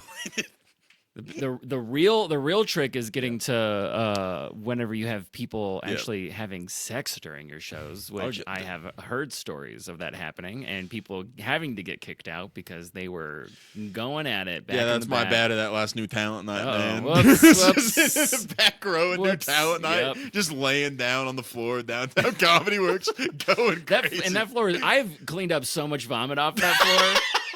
That's the other piece, man. That like I have in the middle of 2 shows been like cleaning up vomit, and that's where you're choosing to have sex. It's so funny, Dude, like, but that's a people- rider. That's a girl that Dude. would go do good in the apocalypse, though. Oh, absolutely. You're down to fornicate on the vomit floor of Comedy Yeah. Works. Like that's a ride or Yeah, die lady. there you That go. means you really like each other. I Yeah. think. It's like no, I need to have the right setup. It's like no, dude, they're The down. asteroid's hitting in 7 minutes, and I can give you 2 of those 7 minutes. Yeah, and And what where are we? are we? What are we? What are we gonna do with what the are we other gonna do? 5? We're gonna clean up for 5, and then maybe you have to go back to That's a minute and a true. half. What are you Yeah, gonna do? man. Yeah, dude. Yeah. Dude, freaking. Oh man. Dude, I've cleaned up. That's like the other piece that what was so interesting when I started off as new talent coordinator. Mm-hmm. I remember people being like, "Who's this guy? Like, why is he doing this?" And there was a lot of reason why people deserve to ask that question too. Mm-hmm. But like, I mean, because I was a nobody and still am a nobody. I but- disagree with well, that. I Be appreciate nice that, to but- yourself, Oh, Roger. yeah. Well, like, You know, I just I- mean, I'm I- still, I like, want you- I'm a B-set hobbyist, nobody comic in That's a lot not of ways. true. But You need I to give appreciate that. you need to give yourself more credit, Mr. Well, Roger. thank you. You've I been appreciate in that. comedy a long time. You have have. very very good advice. thank And you. don't if you badmouth you, who's gonna be Right, your who's fan? gonna? That's true. Who's You're gonna be right. like I love who like that's This like, is why you've won New Faces contest, and I have just run New Faces contest. no, man. No, I didn't win. I'm just making a joke. I I didn't know, I know. freaking win. I know. Well, To get top 3 is Yeah. is a good accomplishment. But Yeah. I'm just I saying. did- Yeah. Say your thing. Oh yeah, no, I was gonna say like yeah, it was like definitely there's like you got to be a fan of yourself Yeah. for sure. You're right. Like as much as like you kind of feel, I kind of like when I talk about myself, my mom has to be like, Jason, you're kind of Kanyeing it right now. That's what my mom says. I'm like, Mom, what are you talking about? She's like, my mom was telling me she watched the documentary about Kanye West, and she's like, Jason, you talk the exact same way about yourself as Kanye West talked about himself when he was first like starting out. And it's just because there's a certain level of like you need to You have gotta, that. you have to believe in yourself. To, In this are you gonna? way- How much longer until you buy your own town? Dude, That's I'll what do I'm it. curious. I can't about. wait till I can't wait till I go to just Yellow Springs, Ohio, like Chappelle. Yo, I'd love that. that's I the would move. probably I would love doing that in like Norman, Oklahoma, actually. Norman would be a good spot for that too. Yeah, I think I would love that. I think I could start a club there because Oh, for sure. I'm a huge Oklahoma And Sooners fan. Oh, there you I'm go. a very big Oklahoma Sooners I know fan. there's like some good indie spots out. In Ooh in man, Norman, too. dude, Like, it's supposed to be a hey, bunch of fun. after the pod, I want to try to Okay. do Oklahoma run. I think there you go. I think I'd freaking destroy it down. Oh, you would have a good time. It would be baby. really fun to go with you down. Oh, like, baby. throughout, like that area. I'd Like love I to would love do- to go yeah. to Tulsa. Like because I'm from Fayetteville, Arkansas. yeah. So it'd be fun to go with you and like a couple other Denver folks and Yeah. Colorado folks I to think, go out like- and do Tulsa and OKC, swing Yeah. down to Norman, hit up Fayetteville and Springdale, Arkansas, and then hit up Springfield, and Yeah. then also hit up Kansas City. That'd be a Dude, good literally, little, literally, like little bubble. you, Russell, like Mike Hammock, and me would be awesome. God, I would love that. the shit out of I that. love That'd that, be dude. So fun. Yeah, because freaking like Mike would rule down there. Oh, he would be. It'd be so fun yeah. just sit back in the room and just watch him just go to town. And I would love nothing more than to MC all of those shows because like that's my area where That's I'm awesome. from, and I could just be like, hey, I can do all the local references, get the crowd going, and like I brought all my friends from Colorado after I moved out there, so here's my first buddy. Yeah. Make some noise for Russell Keller. Like it would be so fun. That would to be do. a blast. I man. would love to do that. I'd love that too. Maybe we'll like, figure it out one no, day. for sure. No, I think like I was definitely setting up. I didn't know how like it's not that complicated to set up runs. Oh, and it's really stuff. not. It's really not. But yeah, like definitely, like I would like Norman, Oklahoma would be sweet. But yeah, we're talking about me being Kanye West. yeah. My And mom. yeah. Because I was like, there's like me and Russell actually had a conversation before New Faces. He's like, I know how good I'm gonna do. and he's like, I'm probably gonna get through the first round potentially, but he's like, I got a really bad seed, and he like made like a chart of like the people that he's like, these are the people that are gonna do really good, and I was like, I'm gonna go out there and I'm gonna rip it. Yeah, And go out and that's- have fun. Oh, yeah. If anything, just do it for yourself and for the tape, man. Like go That's out what and I did. I have just a good time. every single time I advanced, I was incredibly surprised.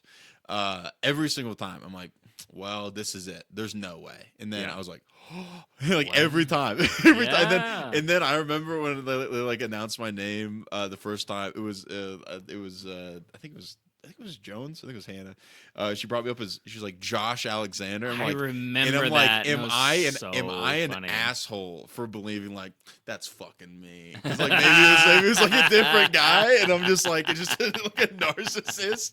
And was like, of course it was my name that she was Yeah. calling. I'm like, is that me? I was like, so That's so funny. it was very funny. It's but I just because like it's freaking who cares? Yeah, I right. don't go. I she didn't know me. I didn't go up to Denver. Like she never was at the Right. Denver shitty mics that I was at. Like or Yeah. anything in the Springs. Yeah, like you have That's nothing not- against her. It's like yeah, No, it's like dude. oh, Oh, yeah, that kind the- of stuff happens all the time. dude, yeah. it was me and her for Adam Ray. She's I love crushed. Hannah Jones. I remember. I Yeah. don't know if it was her first time, but it may have been her second time. But she came to my open mic at Denver Bicycle Cafe, and she went. I just remember she came out with a friend, and it was her friend who was interested in doing stand up, and then she ended up doing it. better.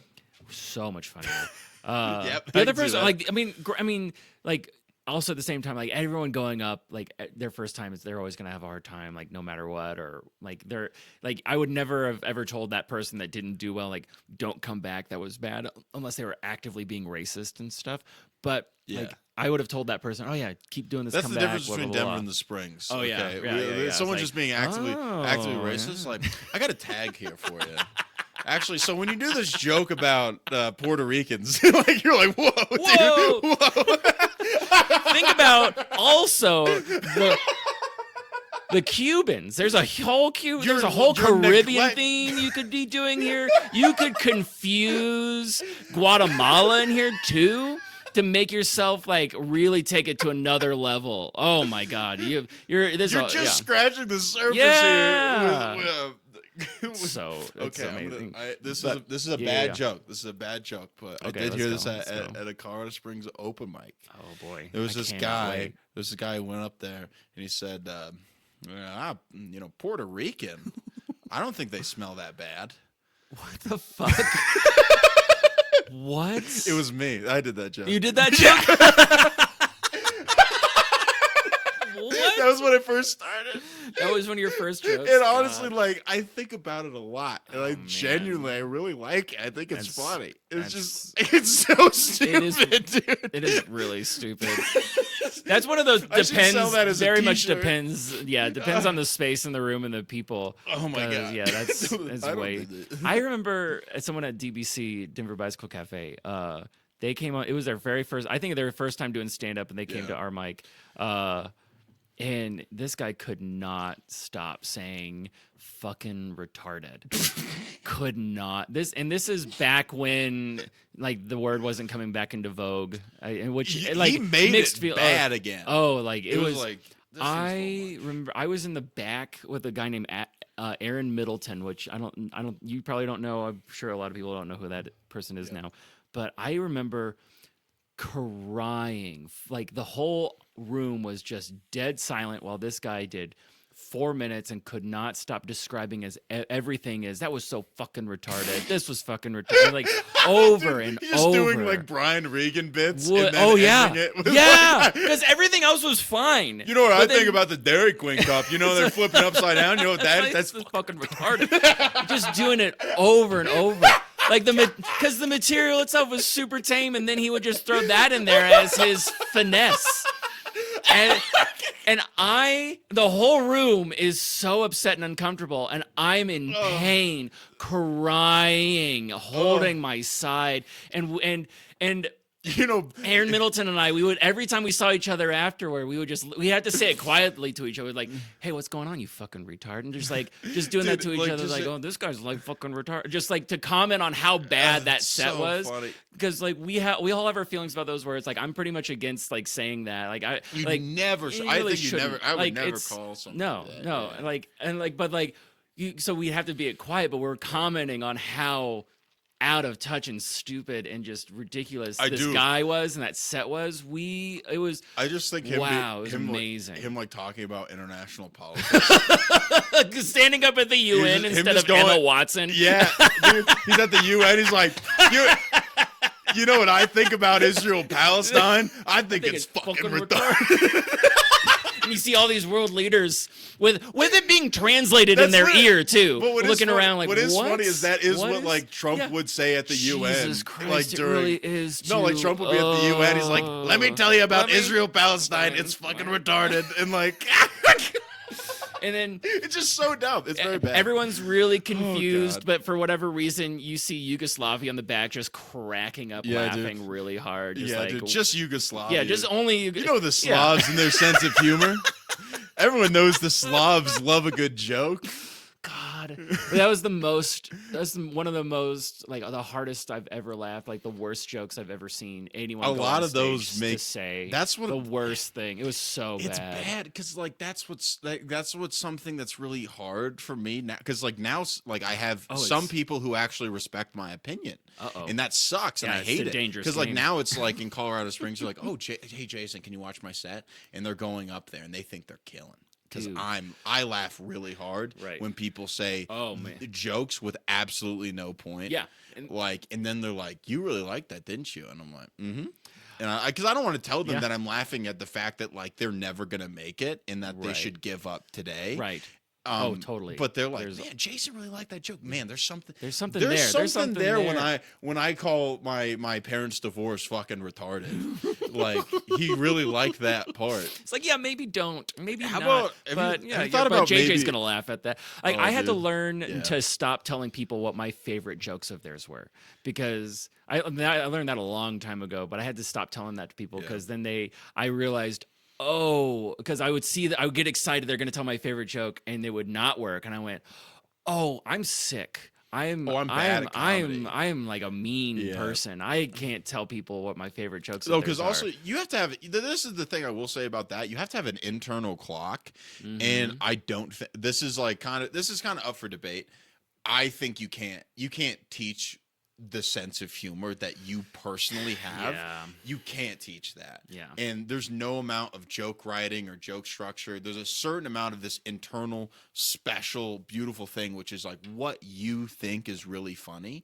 And there's some people that is just off, and they're not going to be able to make that palatable for a large group of people to be able to make stand up a career, and that's sad because it doesn't. Yeah. Because I think there's some people that no matter how hard they work, they couldn't figure that out because there's that internal like clock for funny that they don't have. Because that's like something that I see because there's like certain like styles of jokes that you're gonna end up relying too much on. Like Yeah. kind of like if you kind of have like these non sequitur puns or something, kind of like a weird play on words, and like that's what you think is the most funny thing. It's like, man, it's gonna be really hard. You're not Stephen Wright. It's gonna be really For hard to make sure. a career out of you because I think it's really hard if you're not talking about you and your experiences. Yes. It's like It's so night and day different, too. Pure You joke can- writing. yeah. There's a reason why Stephen Wright and like Jeselnik have like the most respect among comedians Mm-hmm. because all of their jokes are not. They're kind of like pushed off of them most of the time, Right. like in their observations about the world, and that's a lot harder to like get exponential amounts of time using that. without tying it into you. Yeah. Have it relate to your perspective and your life experience Yeah. and what you've gone through on your day to day or in the larger scheme Yeah. of like, oh, what I experienced in this phase of my life versus that phase of my life. Yeah, Like- it's like that stuff's hard, and like having that internal clock can like change from time to time. And yeah, but I think there's like the internal thing that you think is funny is Oh, that. yeah. Also, I have to pee very bad. Okay. I want to keep going. Yeah. if that's okay Oh, with same. you. Yeah. Let's So we'll just pause. I'm gonna pause. I'll Yeah. be right back. I'm just gonna keep it recording. Cool. I'm sorry, brother. Sorry to ruin the flow. No. But, yeah, Keep the flow I got going. the flow real fast, dude. Oh, thanks, Scott. Dude, we're doing great. Yeah, we're doing good. This has been fun. Dude, yeah. How long is an episode usually? It doesn't. It just depends on how much I like the person, to be completely. Rock on. Like how well the interviews going and stuff like that. Target he had was minimum an hour for most people. Okay. And if the vibe's there, or if it's a return guest, probably Okay. hour and a half too. Okay. At present, we're like hour 15, hour and a half in. Oh yeah.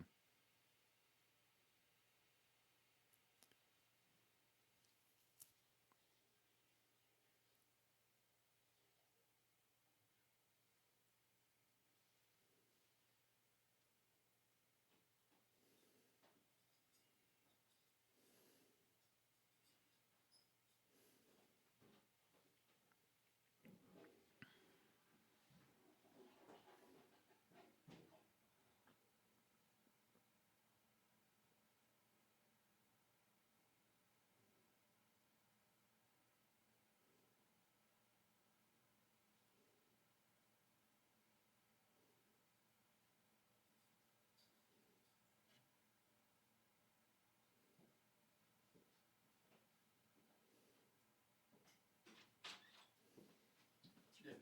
Oh yeah, it's gonna be Wi-Fi password sucks.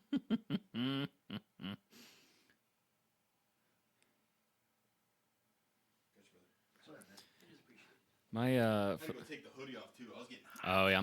My that's how we can distinguish part 1 from part 2 Yeah, of this episode. We're There back. my Wi-Fi Oh man, password. this shirt's so close to the background. Oh, that's that's too hilarious. funny. Oh, let's go. Who cares? My Wi-Fi password for the longest time was, "Why do you want to know my password?"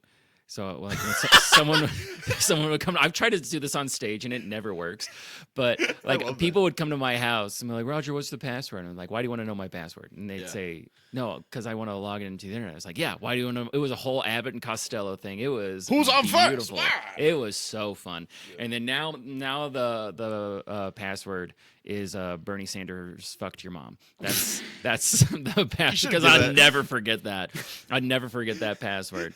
And no one else will either. Every time they come to my house, they're like, "Oh yeah, I remember this password." I had my cousin come visit, Yeah. and he was 16 years old, and he was like, "This was his first time ever going out of town, ever visiting," Yeah. and he's like, "Oh yeah, so I want to. Can I get the password?" And I went, "Oh, you're 16." It's, like, like, "Oh, just give me it's the still phone." good for you, whatever. But I was just like, Did you still tell "Oh him? yeah, I told him. Of course, I would have told typed him. it in the phone. Yeah, I just was like, we're gonna get to know each other real quick. You Yeah. and me, 16-year-old you, 34-year-old me, and we had a good time. Just But, cool guys. Just yeah, bros. cool guys. Cool Talking guys. about Bernie Sanders having fun with moms. Yeah, Oh dude. yeah. Yeah. Way back, we were talking earlier, and you're telling me to compliment myself and believe in myself. Compliment yourself, I dude. it's like I remember when I had first started doing this new talent thing. Yeah. And people being all like, "Who is this guy? What does Yeah. this guy have to offer?" And like, and I don't disagree with that take because it's like, Yeah. yeah, I was just like somebody. I wasn't a pro. I wasn't almost famous, and I'm still not. Yeah. For the record, so everyone knows, I've never tried to hide away from that or tried to like impress otherwise. Anyway, I would. You should. I- Who well, cares? dude, well, Lie oh, to people's oh, faces. There's a whole Be like, Facebook. "Actually-" There's an entire Facebook thread that talks exactly about, "Hey Roger, why do you act like you're an almost famous when you're not?" Blah blah blah. This stuff. And Roger, I'm like, can I say "You serious?" something? Anyone that's talking about comedy on Facebook should give up on Oh, comedy. If you're like, why am I not getting Absolutely. booked? This is bullshit, Dude, that's Actually, the fastest way to not get booked yeah, on stuff. No, is dude, by- just be Yeah. show up, build Exactly. good relationships Yeah. with people, be really fucking funny, Yeah. crush every time you're on stage, Yeah. and you're And gonna if you get don't booked. crush, at least be a good hang and a good person off stage. Yeah, dude. Man, there is. I'll tell you after the podcast. But Okay. I was talking with a really good friend of mine, and like she so I write these sketches with these guys, Noah and Alex, are really funny guys. I went to college with them at MSU Denver, and like we're writing a sketch show together right now.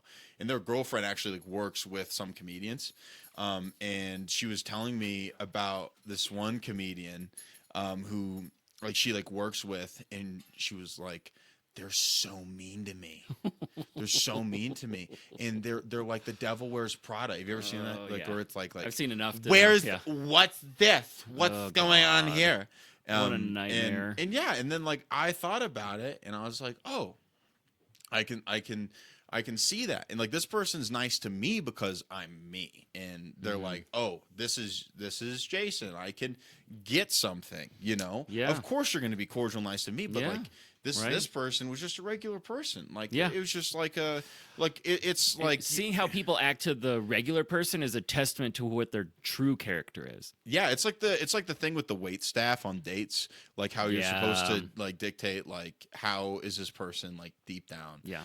Is like how they're going to treat the wait staff. Yeah. Um, And that's like, and that was my perspective going into with new talent when I first started. yeah. Because my background with Comedy Works was being door staff. Yeah. And working with the staff and seeing how the comics relationship with the club through that vein was. And so that's always been like my foundation of anything and everything I was always trying to talk with any comics coming in about. It was like, okay, you want to get promoted? Clean up the showroom. You want to get extra time. You want to be able to come to shows and hang out and be cool. Know the box office person's name. The first comic to ever learn my name and address me by name was John Novosad. And I'm always going to remember that. Because that Dude, stuff, that makes stuff me so means happy, something, man. right? Yeah, I just started because I'm just starting to do that now. I'm really bad with names, but like I value this stat. I'm always really kind and really nice, and I try really hard to remember names. And like literally like this Adam Ray weekend, I really was trying to be like, okay, this is Josh. Yeah. Like this is this guy. Yeah. This is Luke. Yeah. And I'm like, this just is now- Tanya. Yeah, this is Tanya. Ramsey. This is Ashley, the GM. Yeah. And like, yeah, I'm just like, because honestly, you don't want to be a Hollywood guy. Like, that's not who I ever want to be. Like, dude, Yeah. if there was anyone that should be a fucking Hollywood big shot guy and like be an asshole, it should have been Adam Ray. He's doing Right. so good. But the thing was, I wrote him like a thank you note, like saying like thank you for the Yeah. guest spot and everything, and like in the note I'm like, thank you for showing me how a headliner's supposed to treat like the staff and other comedians. Exactly, dude. And I was like, that's something I'm never gonna get, and I'm gonna carry forever. Because it's like he 100%. knew every single staff member's name that came in the green room and talked to Right. him. He gave all the staff like free shirts. He's not gonna talk about doing any of this stuff. It's just No. it's just what he does. Yeah. And like that's what's really cool. And 'Cause like the joy yeah. isn't by bragging about yourself giving shirts to the staff.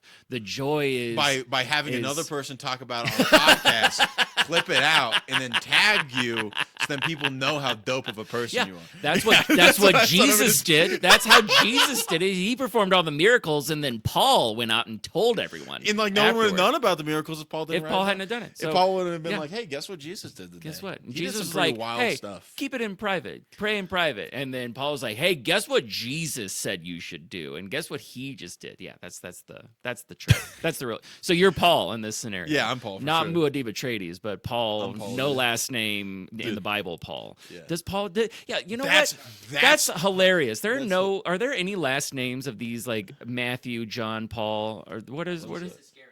Judas Iscariot? Iscariot.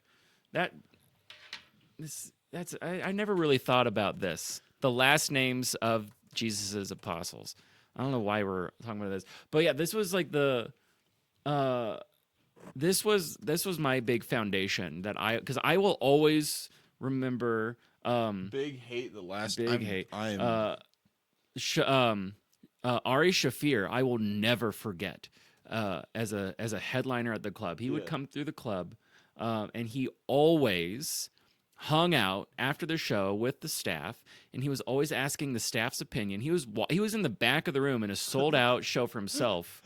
yeah. And okay. okay, I'm gonna finish this Ari Yes. Shaffir thing, and I gotta look at these Yeah, last yeah. name things. But he would always hang out in the back of the room and would watch the show and would watch the openers. And I remember I'm like bussing tables and bringing dirty glasses and stuff in the back. And I walk by him and he says, "Hey, just want to ask you, what are you thinking of this joke right now? How do you think of this room?" Like, I'm just sitting here thinking, I'm just some door staff. I'm this nobody door staff, and Ari Shafir's asking for my opinion, and that flipped the script on me. I'm like, oh yeah, like headliners, good headliners and cool headliners do this stuff, and I started noticing, oh, who are the cool comedians that like are doing the X, Y, and Z, and then watching their career trajectory continue to rise. And then you see the other headliners who don't subscribe to, oh, be a good person to everyone, be cool to the staff, learn people's names, and be a good hang. And you watch those folks and like, oh yeah, if you continue down that path, then eventually you get banned from Comedy Works. Interesting how that stuff turns out. Who knew? All you have to do is be a good, decent person to everyone you meet. It's just about being like, I don't think that I don't think that like Adam Ray like knew how big like yesterday was for me. I think he might have. He but probably like had some idea. I think so. But it was it was like really, really cool. And like doing like 2 sold out shows in a day is something I've never done. And it like, oh dude, even like especially talking about in that space, Yeah. opening up for like going up in like a room that's ready to see the big name headliner too. Like that's also a big challenge and a really cool experience to get placed into. I can't say I've ever had that. Like I've never been able to do a guest spot at Comedy Works or You anything. probably could. I guarantee it's like the thing is, man, there's so like it's about building relationships. It is, and it's that's the thing. Like I have all the relationships, but I also see like how like the bob and weave to make that happen can and is really difficult to do. It was. I'm not gonna. I'll tell you. I'll tell you after. But it was really hard. But it was like. Yeah, it was. And I've seen it where it backfires big time. Yeah, and then you go bomb. After, if I would have ate shit, I would have fucking even if you do myself, well, dude. I've seen people who do well as a guest set, and then afterward the talk is, hey, why did that person get allowed on stage? And then like the. Not to fill you with dread now or anything, but just oh, I hear the talk of like, oh, ooh, they kind of found their way through it, and they really shouldn't have been on stage, and now they've got this mark on them, and they're tagged as like, oh, you're that person, or you're pulling these strings, or you're trying to do stuff. But I don't think that's what happened with you, and I've seen that. And that's very rare that happens. But it's about being empathetic. Also, it's about like trying to like seeing what that's like for the person, and like I never would want to like take. I felt really bad because like Hannah's time got cut down for the first set because of me, and I'm like, no, I'm sorry, Hannah. She's like, I don't care. Yeah. I'm fucking. Hannah's at a level and a place where she's like, oh yeah, whatever. I got to do a little bit less, so I just got to hang out. Like unless Hannah for whatever reason was working towards something or trying to record something or what have you. No, but, she was like, I had one new joke I want to try, but now I just didn't do it the second set, and then it was fine. But yeah, I always am like a big priority for me is like I'm trying to get better about putting myself in other people's shoes and be more empathetic. Yeah, like it's because that's something like I'm just like I'm an attention like seeking person. Like I want attention all the time, and I want to be the center of attention. And sometimes that can make it hard to build relationships because it's like it's the JJ Alexander show, and then everyone else is around, and then that's really bad. And I'm trying to improve on that. And I think like that's just like overall just like life stuff is just being a more considerate and caring person over an extended period of time. It's just like a part of your growth just as a person. Yeah. And you know, like I'm still on that journey. I'm still like trying. That's a lifelong journey too. Yeah. And it's gonna come and go in different phases and different ways. Yeah. Like what was it? I think it was Todd Glass had this joke where he was making fun of boomers essentially for it's like, oh man, I can't believe there's so many gay people on TV or something. He's like, oh God, I have to you have to deal with other people who have different sexual orientation preferences than you and like and then he kept rattling off like all the things like that people complain about in that realm, in that respect. And he was like, well, I'm just have to become a better person every day, and I have to try and work harder to be empathetic and care about other people who have a different life experience than me. Just like built it way to this top Yeah, end. because you could build it to like the logical extreme of you letting your like collective narcissism take over your identity. Dude. Like just being like because I was like literally in the green room, I was talking with Hannah. It's like, dude, like by like me having like female comedians like as friends, it's like there's so many things that like I never thought about. Right. Like I was thinking about not necessarily because like we're idiots, but I'm because an idiot. I mean we I are would say idiots. that. Don't get me wrong. Like, but because we don't get exposed to things, or because we don't have access to certain information, then we can't learn those things. So it's nice to it's good to put ourselves in these like when you meet more people and you get around to this part of the country or this part of the state, and then you get to learn about people's experiences and what they go through. I mean, the internet's one thing, but then actually having real one-to-one human connections like that, then you get to learn about these experiences, like whatever you're about to say next with Hannah Oh Jones yeah, and no, all I was that, talking about like the experiences because I have like female comic friends, and they're like, why would I go? I can't freaking go do like wide right at 11 p.m. and walk from Rise where there's like collective like just people on the street that literally could assault you. Yeah. Like that's really like that's terrible. I don't have to deal with that. I can freaking deadlift 400 pounds now. Like, yeah, exactly. Yeah, like I don't think even about though that. also to add like men are in a different respect at a high risk of getting their shit beat out of them as they're walking down like that same stretch. Yeah. Like It's women, way less for dudes. I would say. Well, like it's less. I mean, there's I'd say less, but there's like interesting studies about like what happens to men in that respect. Like, yeah. Anyway, this is I don't know enough. I'm gonna just get myself dug in a hole. No, you're fine. But to what you're talking about though, when I ran an open mic, I had those experiences too of like, oh, I just put this woman up late, and there's like some weirdos around here in the space, and so I'd have my co-host like, hey, you take the next couple, I'm gonna make sure so and so gets to their car okay, or like make sure that they're good and like that stuff. Like that's awesome. And like and we would tag team on that kind of stuff too, because we would recognize like, oh yeah, there's but that's before running an open mic, like, you know, you're not aware of those things because you're not thinking about these things. You're not in those situations to witness and be a part of it. But once you're in that world, you say, "Oh yeah, like this is a reality that people have to go through." I make sure I'm walking in areas that are well lit too, because I'm like, I don't want to deal with this shit. I don't want to put up with any of that stuff. I don't want to. You can deadlift 400. I can't do.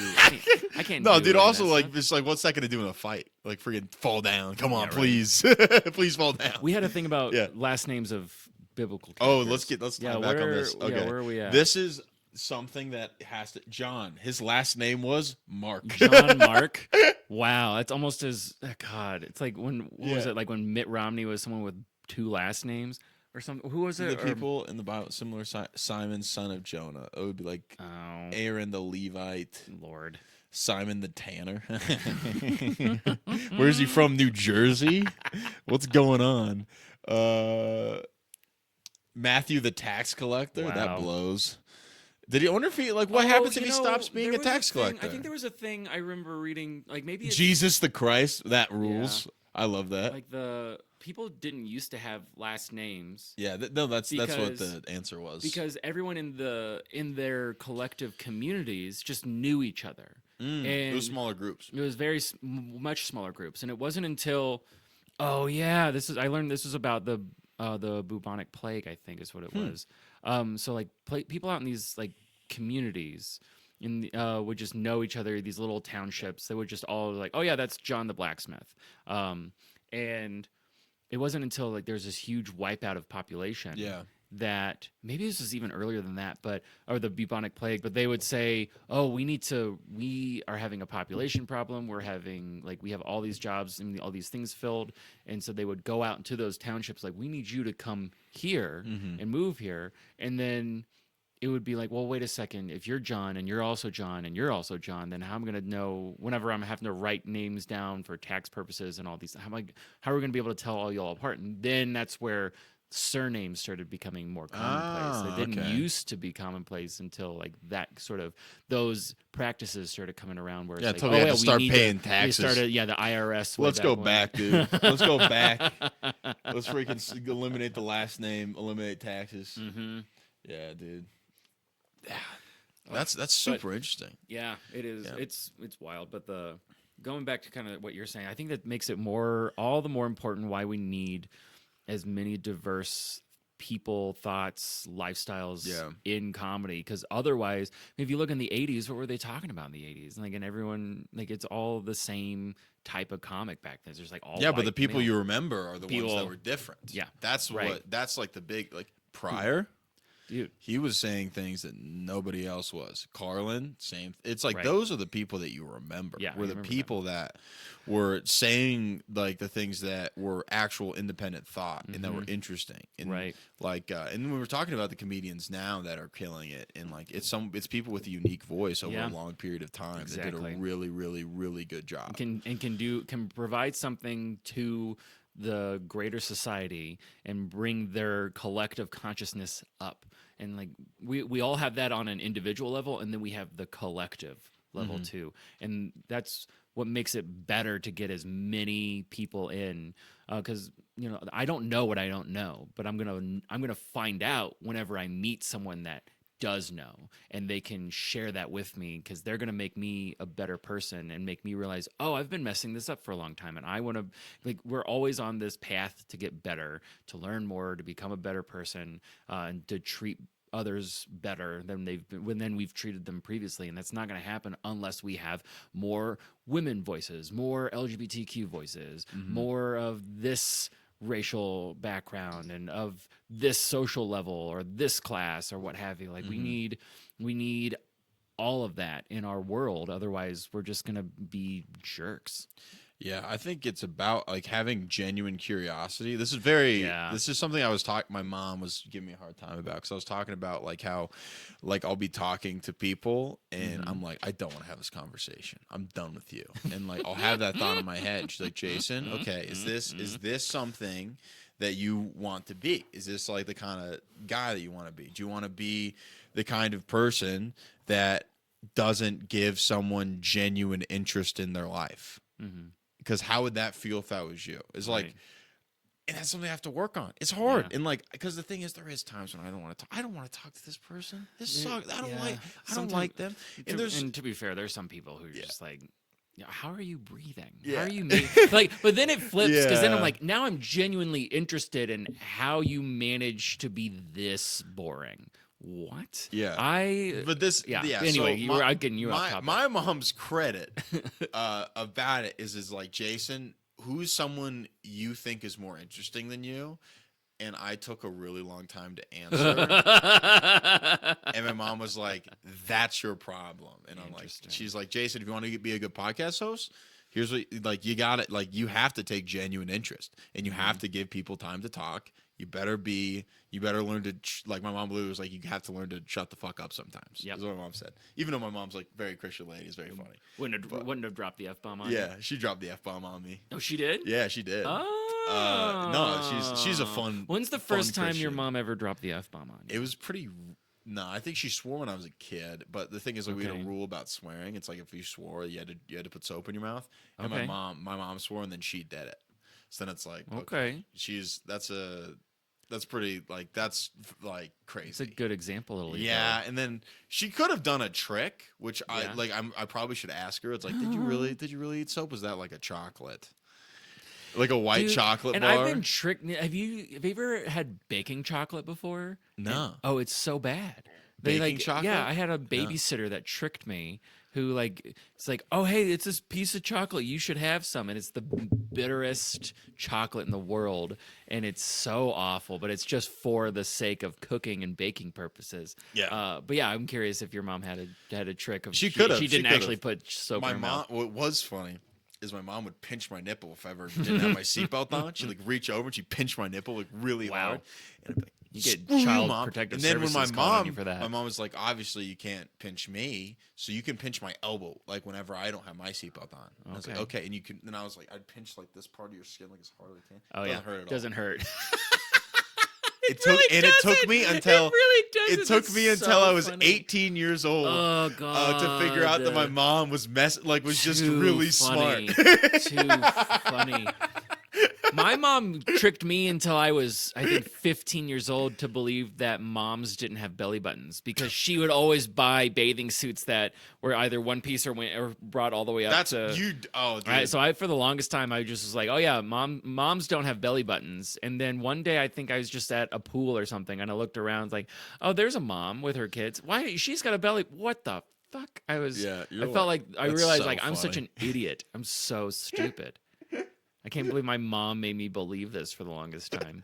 Dude, just mom's tricking guys are so funny. Oh, it's so it fun. works. Because Yeah. I trust my mom. That's why, yeah, you know? yeah. But- You trust your mom more than anyone else in the world. Most of the time. Most of the Unless time. you have a lot of trauma, and usually that's what brings you into stand-up comedy. Usually. Case in point. There we Yeah, go. dude. Lots of Yeah. usually it's like what's like. I'm gonna see if I can say this in a light way. Yeah, usually, like people I've talked to that start like comedy, it's like there's a parent it's like Jimmy Carr talks about. There's a parent that was sick. It's like which one of your parents was sick, and a trend that I've noticed is a lot of the times, it's like you have. A lot of the times, like it would be like a female comedian. It's a lot of times like their dad was a piece Okay. of shit.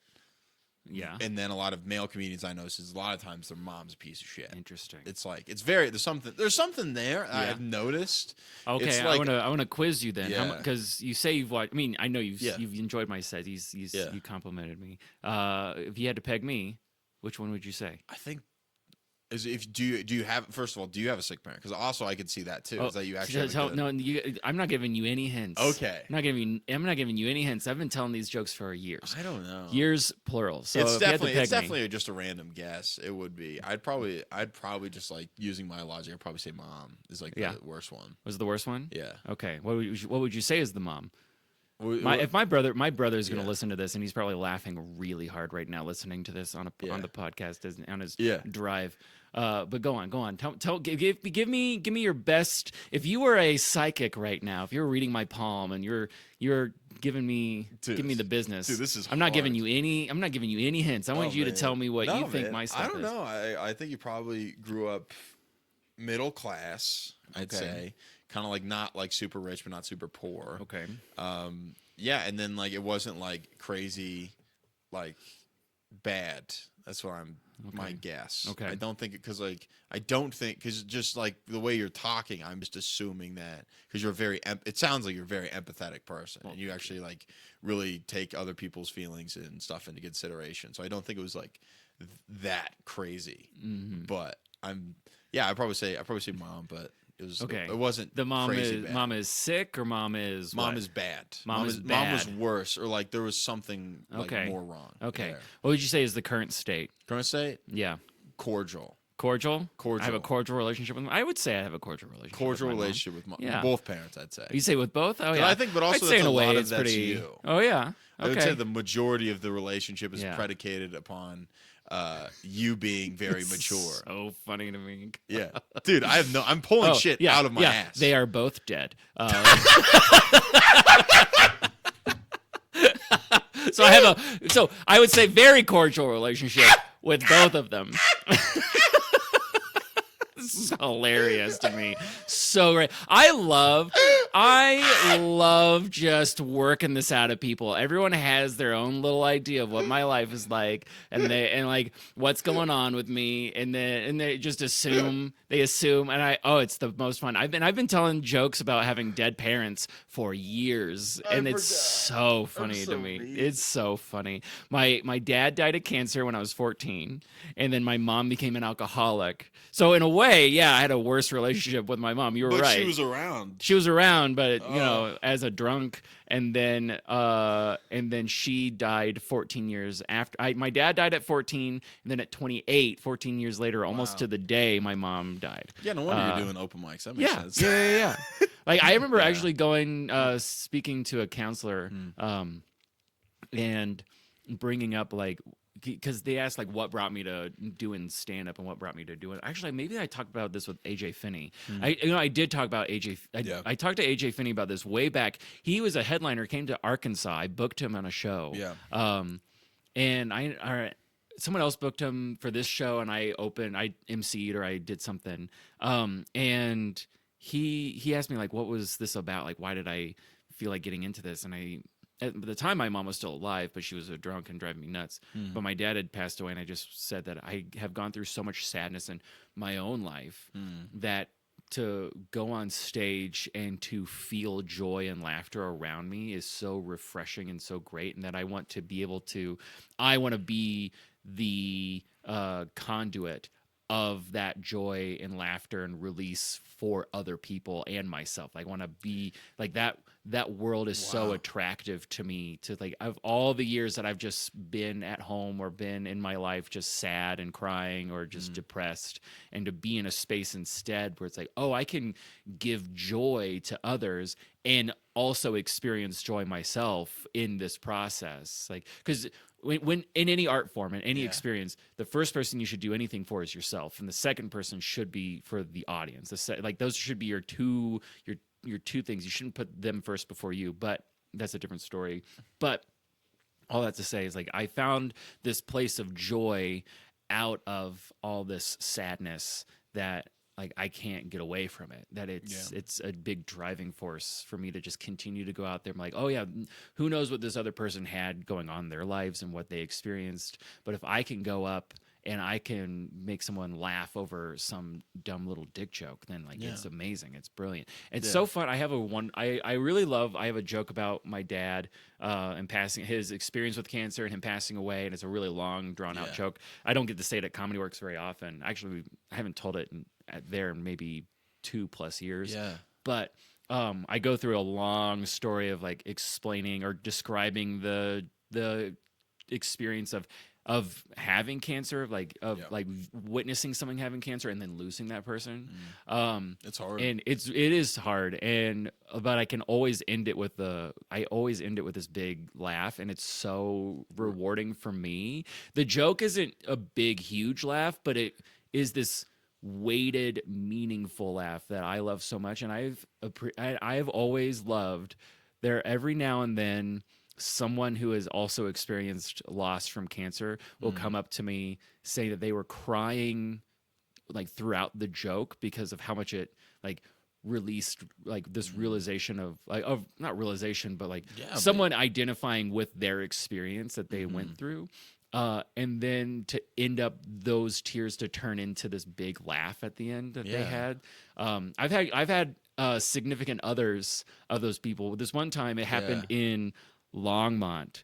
I told this joke, and this girlfriend, after I told the joke, I'm sitting around hanging out. Someone else's, it was Timmy Lasley was on stage. Timmy Lasley, I love Timmy Lasley, but she was on stage, and the significant other came up to me. She said, "Hey, I just wanted you to know my boyfriend really loved that joke. He was crying throughout, and then he laughed so hard at the end, and I just like that meant he like lost his mom or lost his dad to cancer like a year ago, and that joke meant a lot."